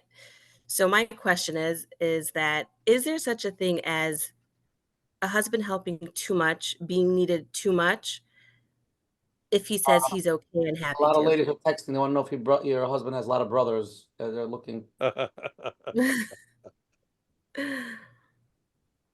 Sorry, Yeah. first on that. Yes, there is such a thing, actually. It's hard to know, though, if it's applying to your husband. I've certainly come across people who they helped, and they helped, and one day, after many years of it, they kind of go like, hey, I'm not getting enough back, or I'm not being appreciated enough, or I'm being taken, I'm being used, or so it is not impossible, let's put it that way, that somebody may decide later that it was unbalanced. I'm not sure if you're saying he takes over and you lie down for the remainder of the evening, or he helps quite a lot and you carry on beside him. I'm not sure, but if there is any kind of unbalance, I would be careful, because sometimes people give and they give too excessively due to some problems that they have. It's an unbalanced kind of giving. So I'm not really sure what's going on in your case there, but when we give in an unbalanced way, eventually we get upset about it. It may take some years. So yeah, are you working beside him with this, or are you resting the entire night? What's going on? No, not resting the entire night. I'm definitely there. He is learning, so he does come home late. I'm pretty much there the rest of the day. So I don't think it's unbalanced in that sense. Yeah, so if it's not unbalanced, then great. He's just, he wants to help and you're showing appreciation for it, and it's not excessive, then, this It's could. just unbalanced in the way that when he is home, which is not often, but when he is, he is taking the brunt of it. I'll be a typical Jew, answer a question with a question. What is motivating your husband to take over? There could be many answers to this question. Pure Each kindness, answer. love. Is that what it is? Maybe it's Sure. appreciation that she's working so hard. It's possible. Could be just some men are nice. Yeah, it absolutely could be that way, or could be he feels she's not doing a good job. I have no opinion. I'm not there. So that's why I'm asking. So you're saying it's because out of kindness. So then the criteria for your husband is to ask you what your needs are and not to assume that being kind is taking over. If there's some resentment on your part or some, discontent. No, just insecurity. Well, if he means it to be kind, which is to his credit, and you need the help, then there's nothing to feel guilty about. Just appreciate it. It's an act of chesed, and it's a beautiful contribution on the part of your husband, and just love him that much more for it. And if some point in the future things reverse, for example, if he gets the flu, God forbid, go bring him chicken soup in bed. That's the way life is. It's a give and take. All right, thank you. Now let's go to the next slide question. Question before you go. Is there the concept of insecurity that we just discussed? Is it possible that women feel that way and sometimes don't let their husband as much because they want to do it by themselves? Well, if they truly want to do it by themselves, No, then from his insecurity. chesed is to let her do it. That's what I'm saying. What's motivating him? Is he really aware of what his wife wants? But if she really likes the help, appreciates it, there's no reason for her to feel guilty. She puts in a full day, works hard. I don't know what this particular caller does, but I'm sure she does her portion, 100%. And if he wants to contribute something when he's home, that's a beautiful thing. It means they're a team, and it's wonderful. And she shouldn't feel guilty. If there is any resentment, as Sarah was alluding to, then that has to be brought to the forefront. He has to be open and up front, or she should be open and up front and say, I know you're trying to be kind, but this isn't working for me. I like, the dishes done in a certain way, and I really rather do them myself. Or he'll say, I'm really exhausted, but my best friend got divorced and I'm petrified that we're going to get divorced. So I'm going to come home and just, run around like Mary Poppins and do everything. Well, then they have to talk it through and find out a more amicable way of, getting all of this taken care of. It shouldn't just, be glossed over and then 10 years from now, one of them explodes with resentment. Mm-hmm. So that's why the reason he's doing it has to be really, really carefully explored. It doesn't mean she has to sit there and interview him or they have to go to therapy, but she just has to be really sure she knows the reason. So let's go to the next live question you're on. Hi. Hi. So my question is like this. I respect my husband very much, and there's something that happens that somehow throws me off, and that's when my husband, a way that my husband deals with a certain child of mine bothers me very, very much. And I end up I guess letting it out on him. So now my husband claims I'm putting the child before him. But to me, this feels like a very personal attack, attacking my son. And it's not a major attack, but being sharp or whatever it is, insulting a child, that feels very personal to me. Is that something that I should put on the side? Or is that something that I should, that does come before, being all happy and dandy and first taking care of this? Rabbi Kass, I guess you'll go first on that one. Well, I'm asking the caller, do you feel you're protecting your son from your husband? To me, it personally feels like that. I'm wondering if I'm being overly sensitive, which is a possibility. When you say my son, is he the natural birth father? Yes, he is. Our son. Yes. Our son. Okay, but the way you said it is also a bit revealing. The two of you are not exactly in harmony with one another. This is the way you say it. In regard to this child, correct? Yeah. Well, what I would say, so if you have some feelings of protection, I would carefully explore that perhaps with somebody else, a close friend or a professional. If your child is really in need of protection, or it's just a hergish, a feeling you have maybe from your own childhood or something, maybe you grew up in a family where there was a lot of, harsh punishing, and so you're unreasonably sensitive. And even if it's in the gray area, but it doesn't fall into a category where your son actually needs protection, you're better off letting your husband have a different approach to parenting than your approach.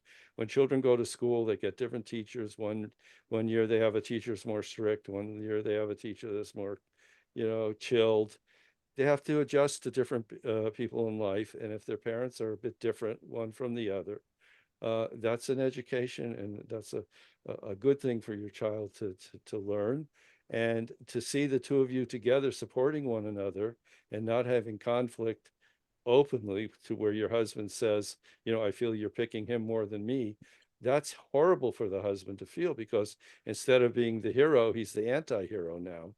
And that just breaks up the shalom bias terribly, because it becomes now symbolic. She cares more about our son than me. And then he starts resenting the son. I mean, I don't know your husband, maybe he's mature and he wouldn't do that.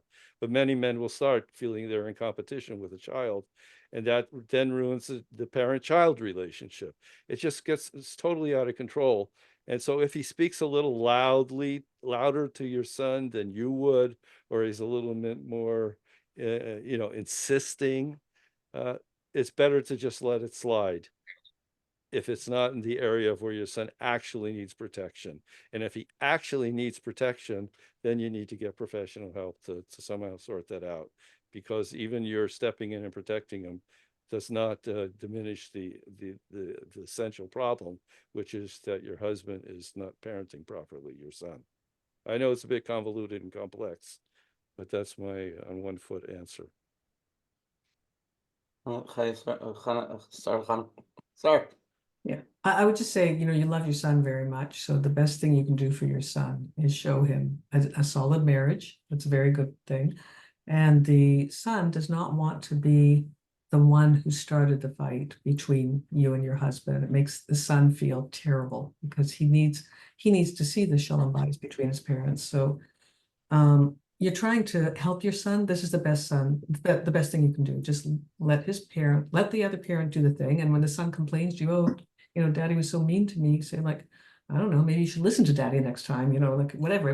Like you can speak to your husband privately, as I mentioned earlier, if you really, really need to, but it might just be better not to get involved and just let things just be a couple, and unless, as Rabbi Kass said, there's something really terrible going on, you need professional help. Got it. Thank you. I want to bring up this question. This is something that I actually mentioned to you a while when we spoke on the phone, and somebody sent in the question.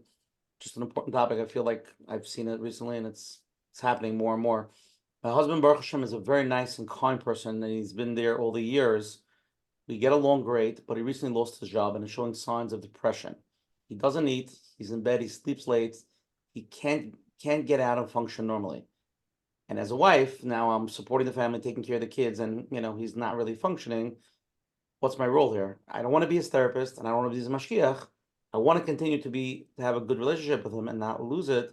How do I encourage him if he's not providing anything for the family, not emotionally and not financially, not because he's in a rut? Mr. Radcliffe.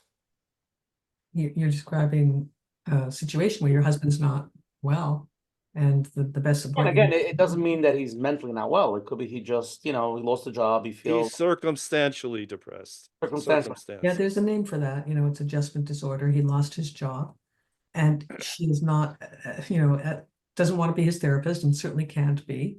She has to be his wife. One thing that she could do as a wife is ask him to get the professional help that would help him through this situation that he's not coping with, because he's in bed, he's depressed, he's not happy, he's not functional. Many hard things happen to us in life. Like, we live a long married life, and many challenging things happen to us, and we don't always do well with them. And our spouse can't make us do well with them. So if he's really having such a problem, I would encourage him and point out to him that, look, if he says, do you mind actually saying it? Like, How would a woman approach her husband and say it? Well, as you're gonna say, it's hard what you're going through. It's really, really hard. It's not your fault. What happened here with the job, it's not your fault. But the discouragement is heavy, and after you've kind of been dealing with it like this for 6 months, and it's not really getting better. And I don't know how long. If it's been 6 weeks, we'd just not say anything. Okay, 6 months, we're going to say something already. It's like, I know that Dr. So-and-so has helped, our friend so-and-so, he was in the same situation, and now look at him, he's really, up and at it, even though he hasn't got a job yet, but look what he's doing. And, I don't want you to get sick from this. I need you too much. I love you too much. I just want the best for you. I'll go with you if you want, but let's go talk to somebody and see what we can do. So. And his not eating is a big red flag. A big red flag, and I would really delve into that, because he might have thoughts of hurting himself. It means he's not caring for himself. And when people stop eating, it's serious. I mean, I wish it wouldn't be that way, but it is. It's not something that should be glossed over. Maybe he needs medication. It's not something to ignore. That's a red flag. Okay, so we should get the help they need. Here's another question that came in. My husband is the one who complains he wants me to listen to him, to understand him, take care of him. I feel he's just another child I need to take care of. What's going on? Is this normal? And what do I do? All right, Ms. Radcliffe, I have to give it to you. I mean, this is your opening. Okay, so there's something that's not quite working here. I understand what you're saying. You don't want to be his mother, and you don't want to have that feeling that he's a child. And his neediness is eliciting that, because he's demanding that you give, and you're already giving to, like I said, everybody and everything and all the children. So when you help him, there's actually you need to think of it as not parenting. Just because we're helping somebody, when you help your girlfriends, your women friends, or when you help anybody else, you don't think you're parenting them. You think you're supporting them. You're nurturing them. You're doing something good. So we want to think the same way a little bit in marriage here. If he needs something, now he can't take time and energy from you that you don't have. So it could be that you need to say with them, like, when the kids are all asleep or something, let's you and I sit down, let's have tea together, and we can talk about our day, make it a we. I don't really know if he's like pulling at you in a one-way direction where he just wants something from you and he's not offering anything, but you might be able to set that up as more of a quality time between the two of you. Let's you and I, get together, and you can tell me what's going on, I'll tell you what's going on. We have a schmooze and can play tic-tac-toe. We have a good, like, let's do something like to make this good. So you might be able to use your womanly wisdom to make it good for you as well as good for him. Don't let it just be, oh, and now I have to give to him, like at the end of my exhausting day, I have to listen to him, like, but listening by itself is a good thing when there's a reciprocal, healthy relationship where he's also taking care of you. And as a fundamental principle, if you want someone to listen to you, you must be prepared to listen to them. Otherwise, it's just hardwired within all of us. If somebody doesn't listen to me, I'm not going to listen to them. I don't make that as a decision. It's just a consequence. So if you want a relationship with your husband and he's saying, I don't feel you understand me, you get me, that is a relationship red flag. It means if you don't attend to that, then he's going to not listen to you. And that means you'll end up very polarized from one another. And the beauty and the value of being in a relationship, the emotional benefits and the romantic benefits are going to be minimal compared to what potentially they could be. They could be abundant. Starting place is connecting with one another. That's primarily done b'dibur, with words. Yes, you have to put in the time, and yes, when you're listening, you have to set aside your own ideas, your own agendas, and you have to just fully give all your attention to the other person. But if you both take turns doing that in a natural way, it's not that you have to use a stopwatch, then you can actually connect, and out of that connection can lead to many other forms of intimacy that are essential to a healthy relationship. Okay, let's go to the next live question. You're on. Yeah, I want to bounce off this question that we just finished off now. What is when you are listening to them and they're very clearly stating that because of their trauma, they're the youngest of many children, and because of their emotional neglect, after so many years of marriage, he still wants to be a child.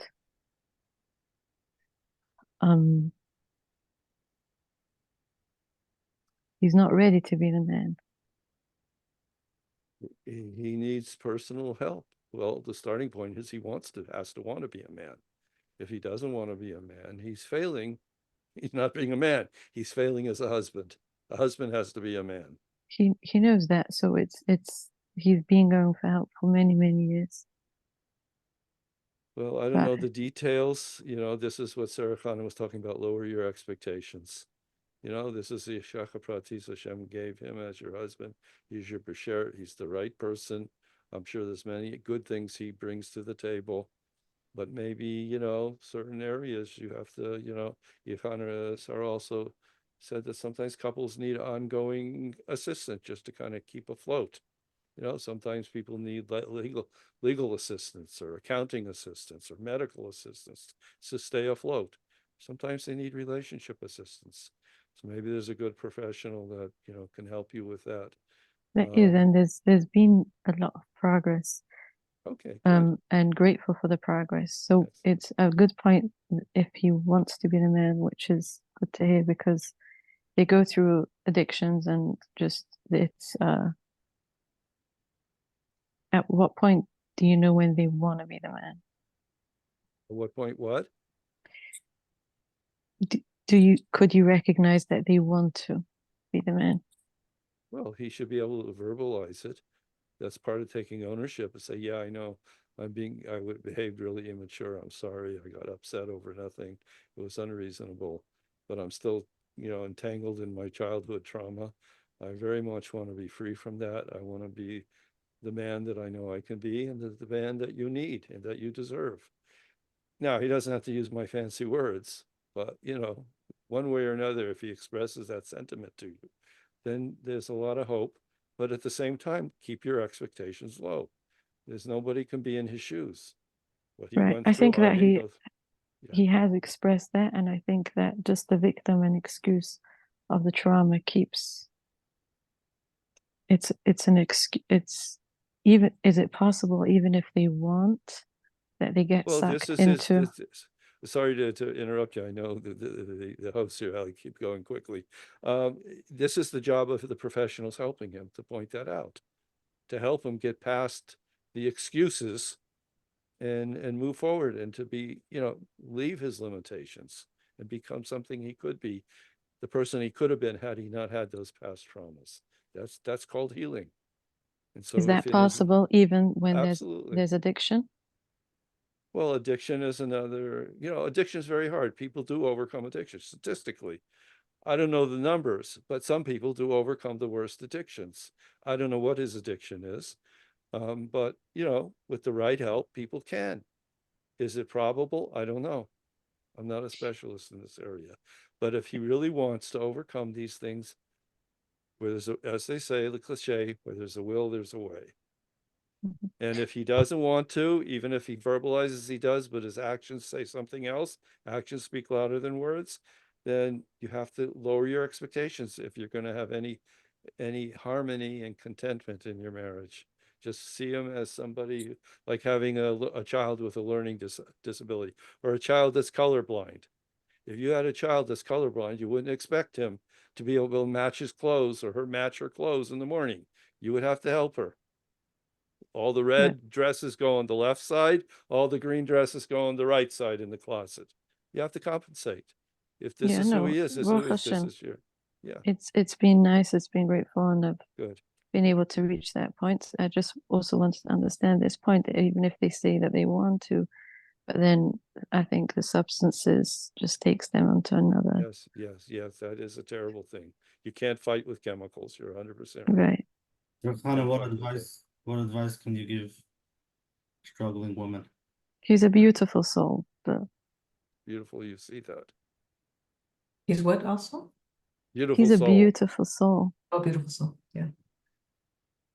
Oh, yes. So, you know, one thought I'm having listening to this is that human beings are very complex. Psychotherapy, psychology, our knowledge of mental health is limited, just like our knowledge of medical health. We can only do certain things. I'm thinking not everything is curable at this particular point in our history. There are some people who will not improve. It's good, Rabbi Kass says everybody can improve, or most people can improve, although with addictions, maybe it's, you know, there's certain complex things. We can also say with certain personality disorders, we have very limited progress that we make in that front. And there's lots of areas that we're not going to get as a spouse what we want from our partner.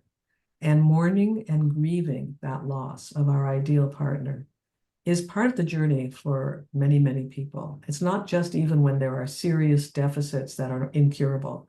It just can be that you realize, you know, your partner is not really the person that you, I don't know, that you're most attracted to on some level. There's something that you don't like, that you're not getting, that you're never going to get, that no therapist is going to help you get. It's just not going to happen. And this mourning and grieving, letting go, and then just appreciating what you are getting and moving on in your life to enjoy your life in every which way and not get stuck on this fact that I didn't get this. Now, I'm not sure how much you're not getting, you know, how the level of pain and suffering. All this is up to Hashem. But I do feel that we have to kind of live this gracefully, that we're not getting everything we want. That's part of our journey too. Thank you. Let's go to the last question, and then we're going to go to the closing segment. I'm going to ask this question to Mrs. Radcliffe.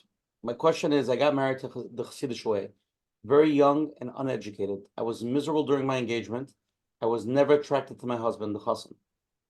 I am married now for a couple of years, and Baruch Hashem, have children.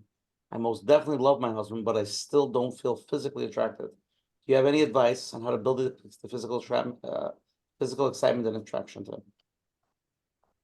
There are actually some people who are trained as what we call intimacy therapists or sex therapists who can help you, because there may be a block. When you say you're not physically attracted, there could be something between you that can be addressed. The way he touches you, the way he approaches you, it's not just the way he looks. It's not even just the way it's not just something about him from a distance, but something that may be able to be improved. And if you haven't contacted somebody for that yet, you know, I think that's something that you might look into, you know, to get help with it, because I think Rabbi Kass, you know, alluded to this in the beginning, that you know, a good intimate life is so precious to a couple, so important. So I wouldn't just say, I don't feel it. I would say, like, how can I get, you're asking this question, we're not going to get the answer on this show, but, you know, what sort of ways can you get it? But there may be ways. If you haven't already investigated that, I would do that next. Okay, let's wrap up and go to the closing segment. And hold on one second. Okay, here we go. Okay, first of all, big shkoyach to Rabbi Kass and Sarah Chana Radcliffe for coming on from Toronto this beautiful summer night. Give tremendous chizuk. Hopefully, it was very meaningful to people and chazik people. Give people marriage tips, inspiration, and take this advice and run with it. Again, we'll get into that in a second. Tonight's shares is share 195. If anyone wants to join the WhatsApp chat, please WhatsApp me at 732-314-1710. And I'll send you the community chat thing. You could also go to menachemberfeld.com, sign up for his email list, for the flyers, the replays, and all the information. Again, if everybody's here the first time, every Sunday night at 9:30 p.m. On this Zoom ID, we have different rabbanim, different therapists. Next week, July 20th, we're going to have Reb Manis Friedman. The topic has not been confirmed yet. He's been on, I think, 3 or 4 times already. They've all been very deep and powerful programs. We're working on a few topics with him, and it should be very exciting and very, you know, when we get into something deep, it's been very powerful. Actually, one show we had with him, just the topic of anxiety, had literally hundreds of thousands of total views. It was so deep the way he broke it down. So please join us on Shem next week. It should be powerful, deep, and meaningful. Powerful, deep, and meaningful, whatever that means. It just sounds good. Everything recorded at Shem will be on menachemberfeld.com. If anyone has any questions, you can email coachmenachem@gmail.com. Everything's recorded. It'll be on his website. There's also a phone number if anybody wants to call us on the phone. The number is 732-305-9011. That's 732-305-9011. And if anybody would like to be in contact or follow up with any of Mrs. Radcliffe's information, Ms. Radcliffe, what's the website that you could just talk about what you do on your website and the programs and everything? I mean, you can reach me, well, first of all, through dailyparentingpost.com. You can sign up for that at dailyparentingpost.com, which is one way. Another way is ChanaRadcliffe.com. You can find my courses at jewishworkshops.com. And yeah, those are you can join my family circle there, where we meet every week to talk about issues in marriage, parenting, stress management. So yeah, there's lots of different ways. Okay, and Rabbi Avrohom Kass, how would somebody follow your speeches? You said you give like some stuff. Well, I do have a number of websites and a store, but I would just like to simplify it. People can join my WhatsApp group, get 4 times a week relationship tips, very valuable, insightful, sometimes Kedushay Torah insights that, I myself discover them and enthusiastically and share them with others. It's very simple. Go to, and I'll give you the URL, jewishmarriagetips.com, jewishmarriagetips.com. You go there, you'll see a button, click it, you're taken to a WhatsApp sign-up page. Okay. It's free, Awesome. there's no commitment. Menachem will send out the email hopefully by tomorrow. We'll have the replay of tonight's program and all Mrs. Radcliffe and Rabbi Kass's programs, websites, and information. Everybody can sign up through there, and hopefully you guys keep on growing. Again, thank you to all the advertising sponsors: Lakewood Scoop, Ellie Arrow for 5 Town Central, Chayla Kaufman from JCN. And now we're going to go to the closing part. I will go first, followed by Menachem, followed by Rabbi Kass, and we're going to end off with Sarah Chana Radcliffe for the closing pitch. So I just want to say again, tonight we are talking very broad. Obviously there's specific questions, and they're not, nobody's going to get cured of listening to therapy and do self-help from this program. But the point is to hear the tips and to, as Rabbi Kass really stressed, there's so much material all over, especially even in the firm world. Of course, not in the firm world is tremendous amount, but just in the firm world alone, the books, the videos, we must have done, Menachem, I don't know, 20 plus shiurim on marriage. The people that were texting about mental health issues, we've done quite a few shiurim on difficult spouses and mental health issues with marriage. You could look through our library of stuff that we've dealt with that. Tonight was more just in general, but it's an inyan that we need tremendous chizuk with, and it's very painful to see so many couples suffering and people get divorced. And there's so much help out there, so much self-help, and so much help with people that are guiding you, and people that are watching this. They should realize that marriage is a very tough nesai, and it's a tough test, and something to work on our midos. It's a tikkun hashama, and like Rabbi, I mean, Rabbi Kass said it a lot, that at the end of the day, that if we have the tools and we could follow them, I don't know if it's 100% guaranteed you can have a good marriage. He made it sound like it's guaranteed. It's definitely a lot more guaranteed than if you don't. That's for sure. So I appreciate that, and hopefully everybody gained from tonight. And we're gonna go to Coach Menachem. Okay, thank you very much, both of you. Baruch Hashem, we've covered a lot, and it is interesting to hear the basics, going back to basics, relationship. What does she need? What does he need? Sometimes we're caught up for so many years with challenges and beliefs and expectations that we built up, and just take a deep breath and be aware of that, and then be aware that with expectations, all we're doing is making ourselves miserable. So being able to see the positives, seeing what they do, how to make them feel, what can I do to make them feel?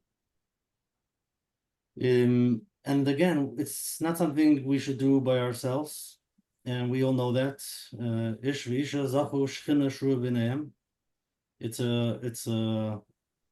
It's together, Hashem with the couple. We can't do it ourselves, like we heard in the beginning. If Hashem is not there, then you're missing the Torah, you're missing the mitzvahs, and you're missing marriage. Can't do marriage on your own. So to bring him in, to bring in Hashem, and many times we don't understand. We have questions, and we could hear that it's Bashert and this is what Hashem wants, but we don't want to hear that. We're not ready to hear that. It's hard. It is a challenge. But to bring in Hashem, to talk to him, to daven to him, and see, if you can ask yourself, I wish you didn't do the polls, I don't know if you want to do it, ask yourself, what can I do? Yeah. What am I gonna do? The I statement, what could I do? Something small, and even to lower my expectations, that could make a change. I would say if you sit down and make a list of all the things you expect from your spouse, start with that. Just be aware of what you expect. And let's see where that goes. Step number one. So thank you very much. And I Can I believe put in a final 2 minutes? yeah, well, Just 1 second. I believe let's- that all of us have gained just from listening from that, going back to that healthy marriage. What does she need? What does he need? And Mitzvah Hashem should be able to take it. Hashem should help us all. And Mitzvah Hashem. Okay, before we go to Rabbi Kass's closing, followed by Mrs. Radcliffe, we're going to take a poll now from everybody that's here to now, to the left, from the survivors that are really into the program. The question is like this, 2 questions, okay? First question is, as a man, after hearing tonight's program, what actions can you take to enhance your relationship with your wife? What are you going to take upon yourself? We gave you 6 options. One thing that you could take upon yourself that you'll do for your marriage. Nothing to do with what your spouse will do for you, just for you. Number 1, express my love and appreciation more often. Number 2, spend more quality time together with my wife. Number 3, be more attentive to her emotional needs. This is only for a man to answer. None of the women's answer this question. Don't answer what your husband should do. This is only the man answering this question. 6 answers. Express my love and appreciation more often. Spend more quality time with her. Be more attentive to her emotional needs. Help more with household chores. Show interest in her hobbies and interests. Plan and surprise her with romantic gestures. So everybody vote on that as far as the man. Now the second question is only for a woman to answer. Okay? The question is, as a woman, what actions can you take to enhance your relationship with your husband? Communicate with more openly and honestly with your husband. Number 2, show more appreciation and gratitude to your husband.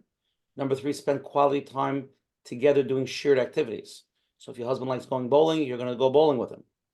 Next, support his careers or personal goals. Plan date night or romantic gestures for your husband. Next option, work on improving intimacy. And the last option, resolve conflicts calmly and respectfully. So that's for the woman. So the men have one thing to take upon themselves. The woman, everybody vote, and then we'll see what we gain from tonight's program.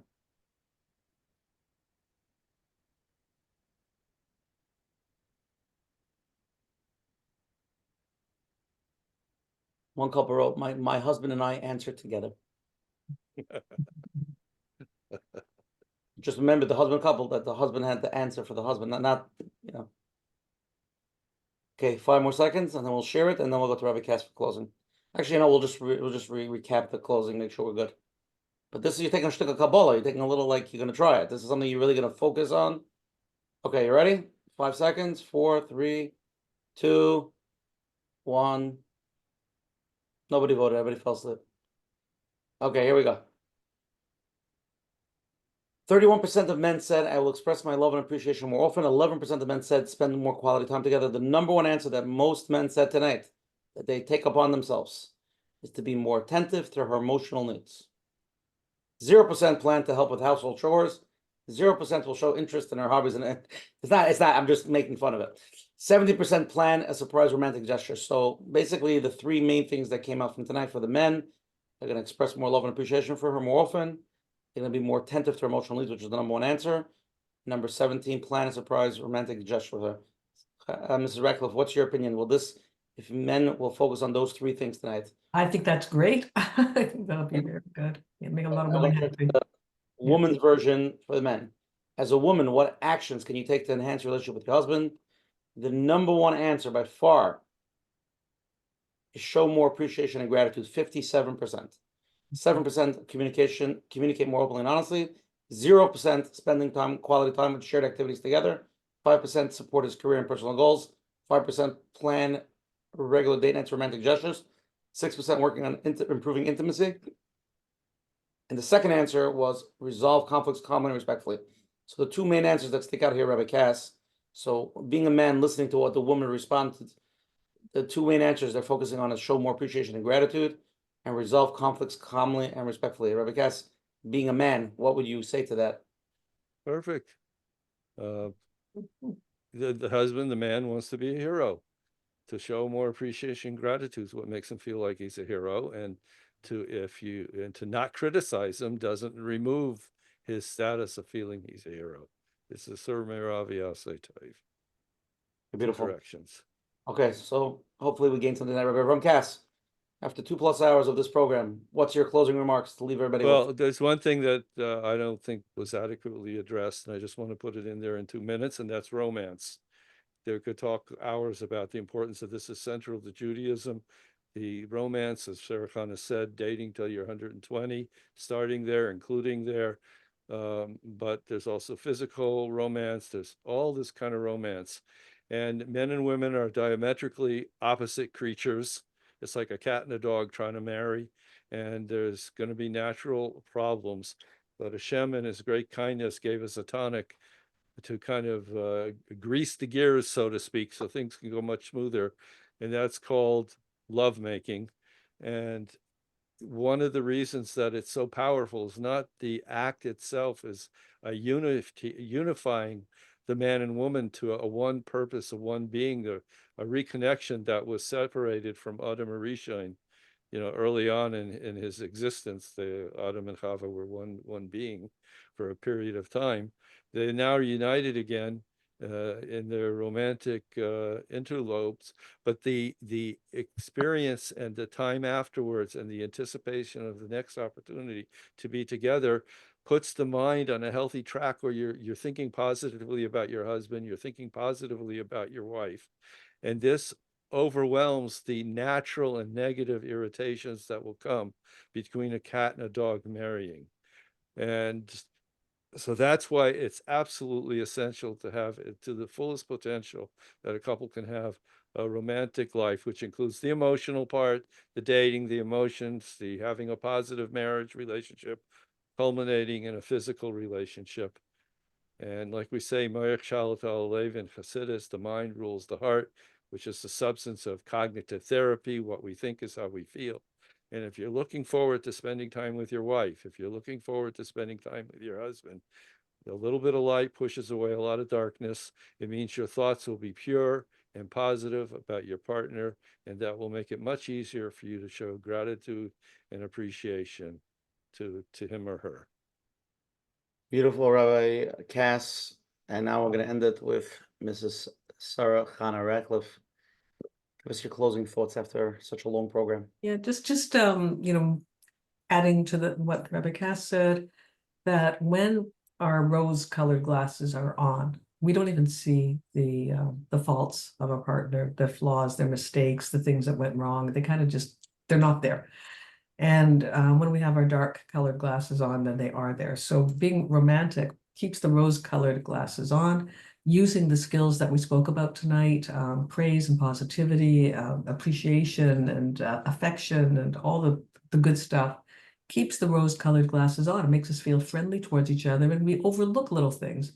Without that, we're really seeing the worst. Our minds are on the worst. We're not enjoying our marriage or our partner. And that is something that I think the techniques, the general dynamic that we spoke about tonight, where a woman is making her husband feel important, needed, valued, and he's making her feel cherished and treasured. From there, a lot of things can easily be worked out. That is the foundational place to start. Okay. Thank you guys so much. Really appreciate it. Coming on, giving your time, koiches and energy, especially so late.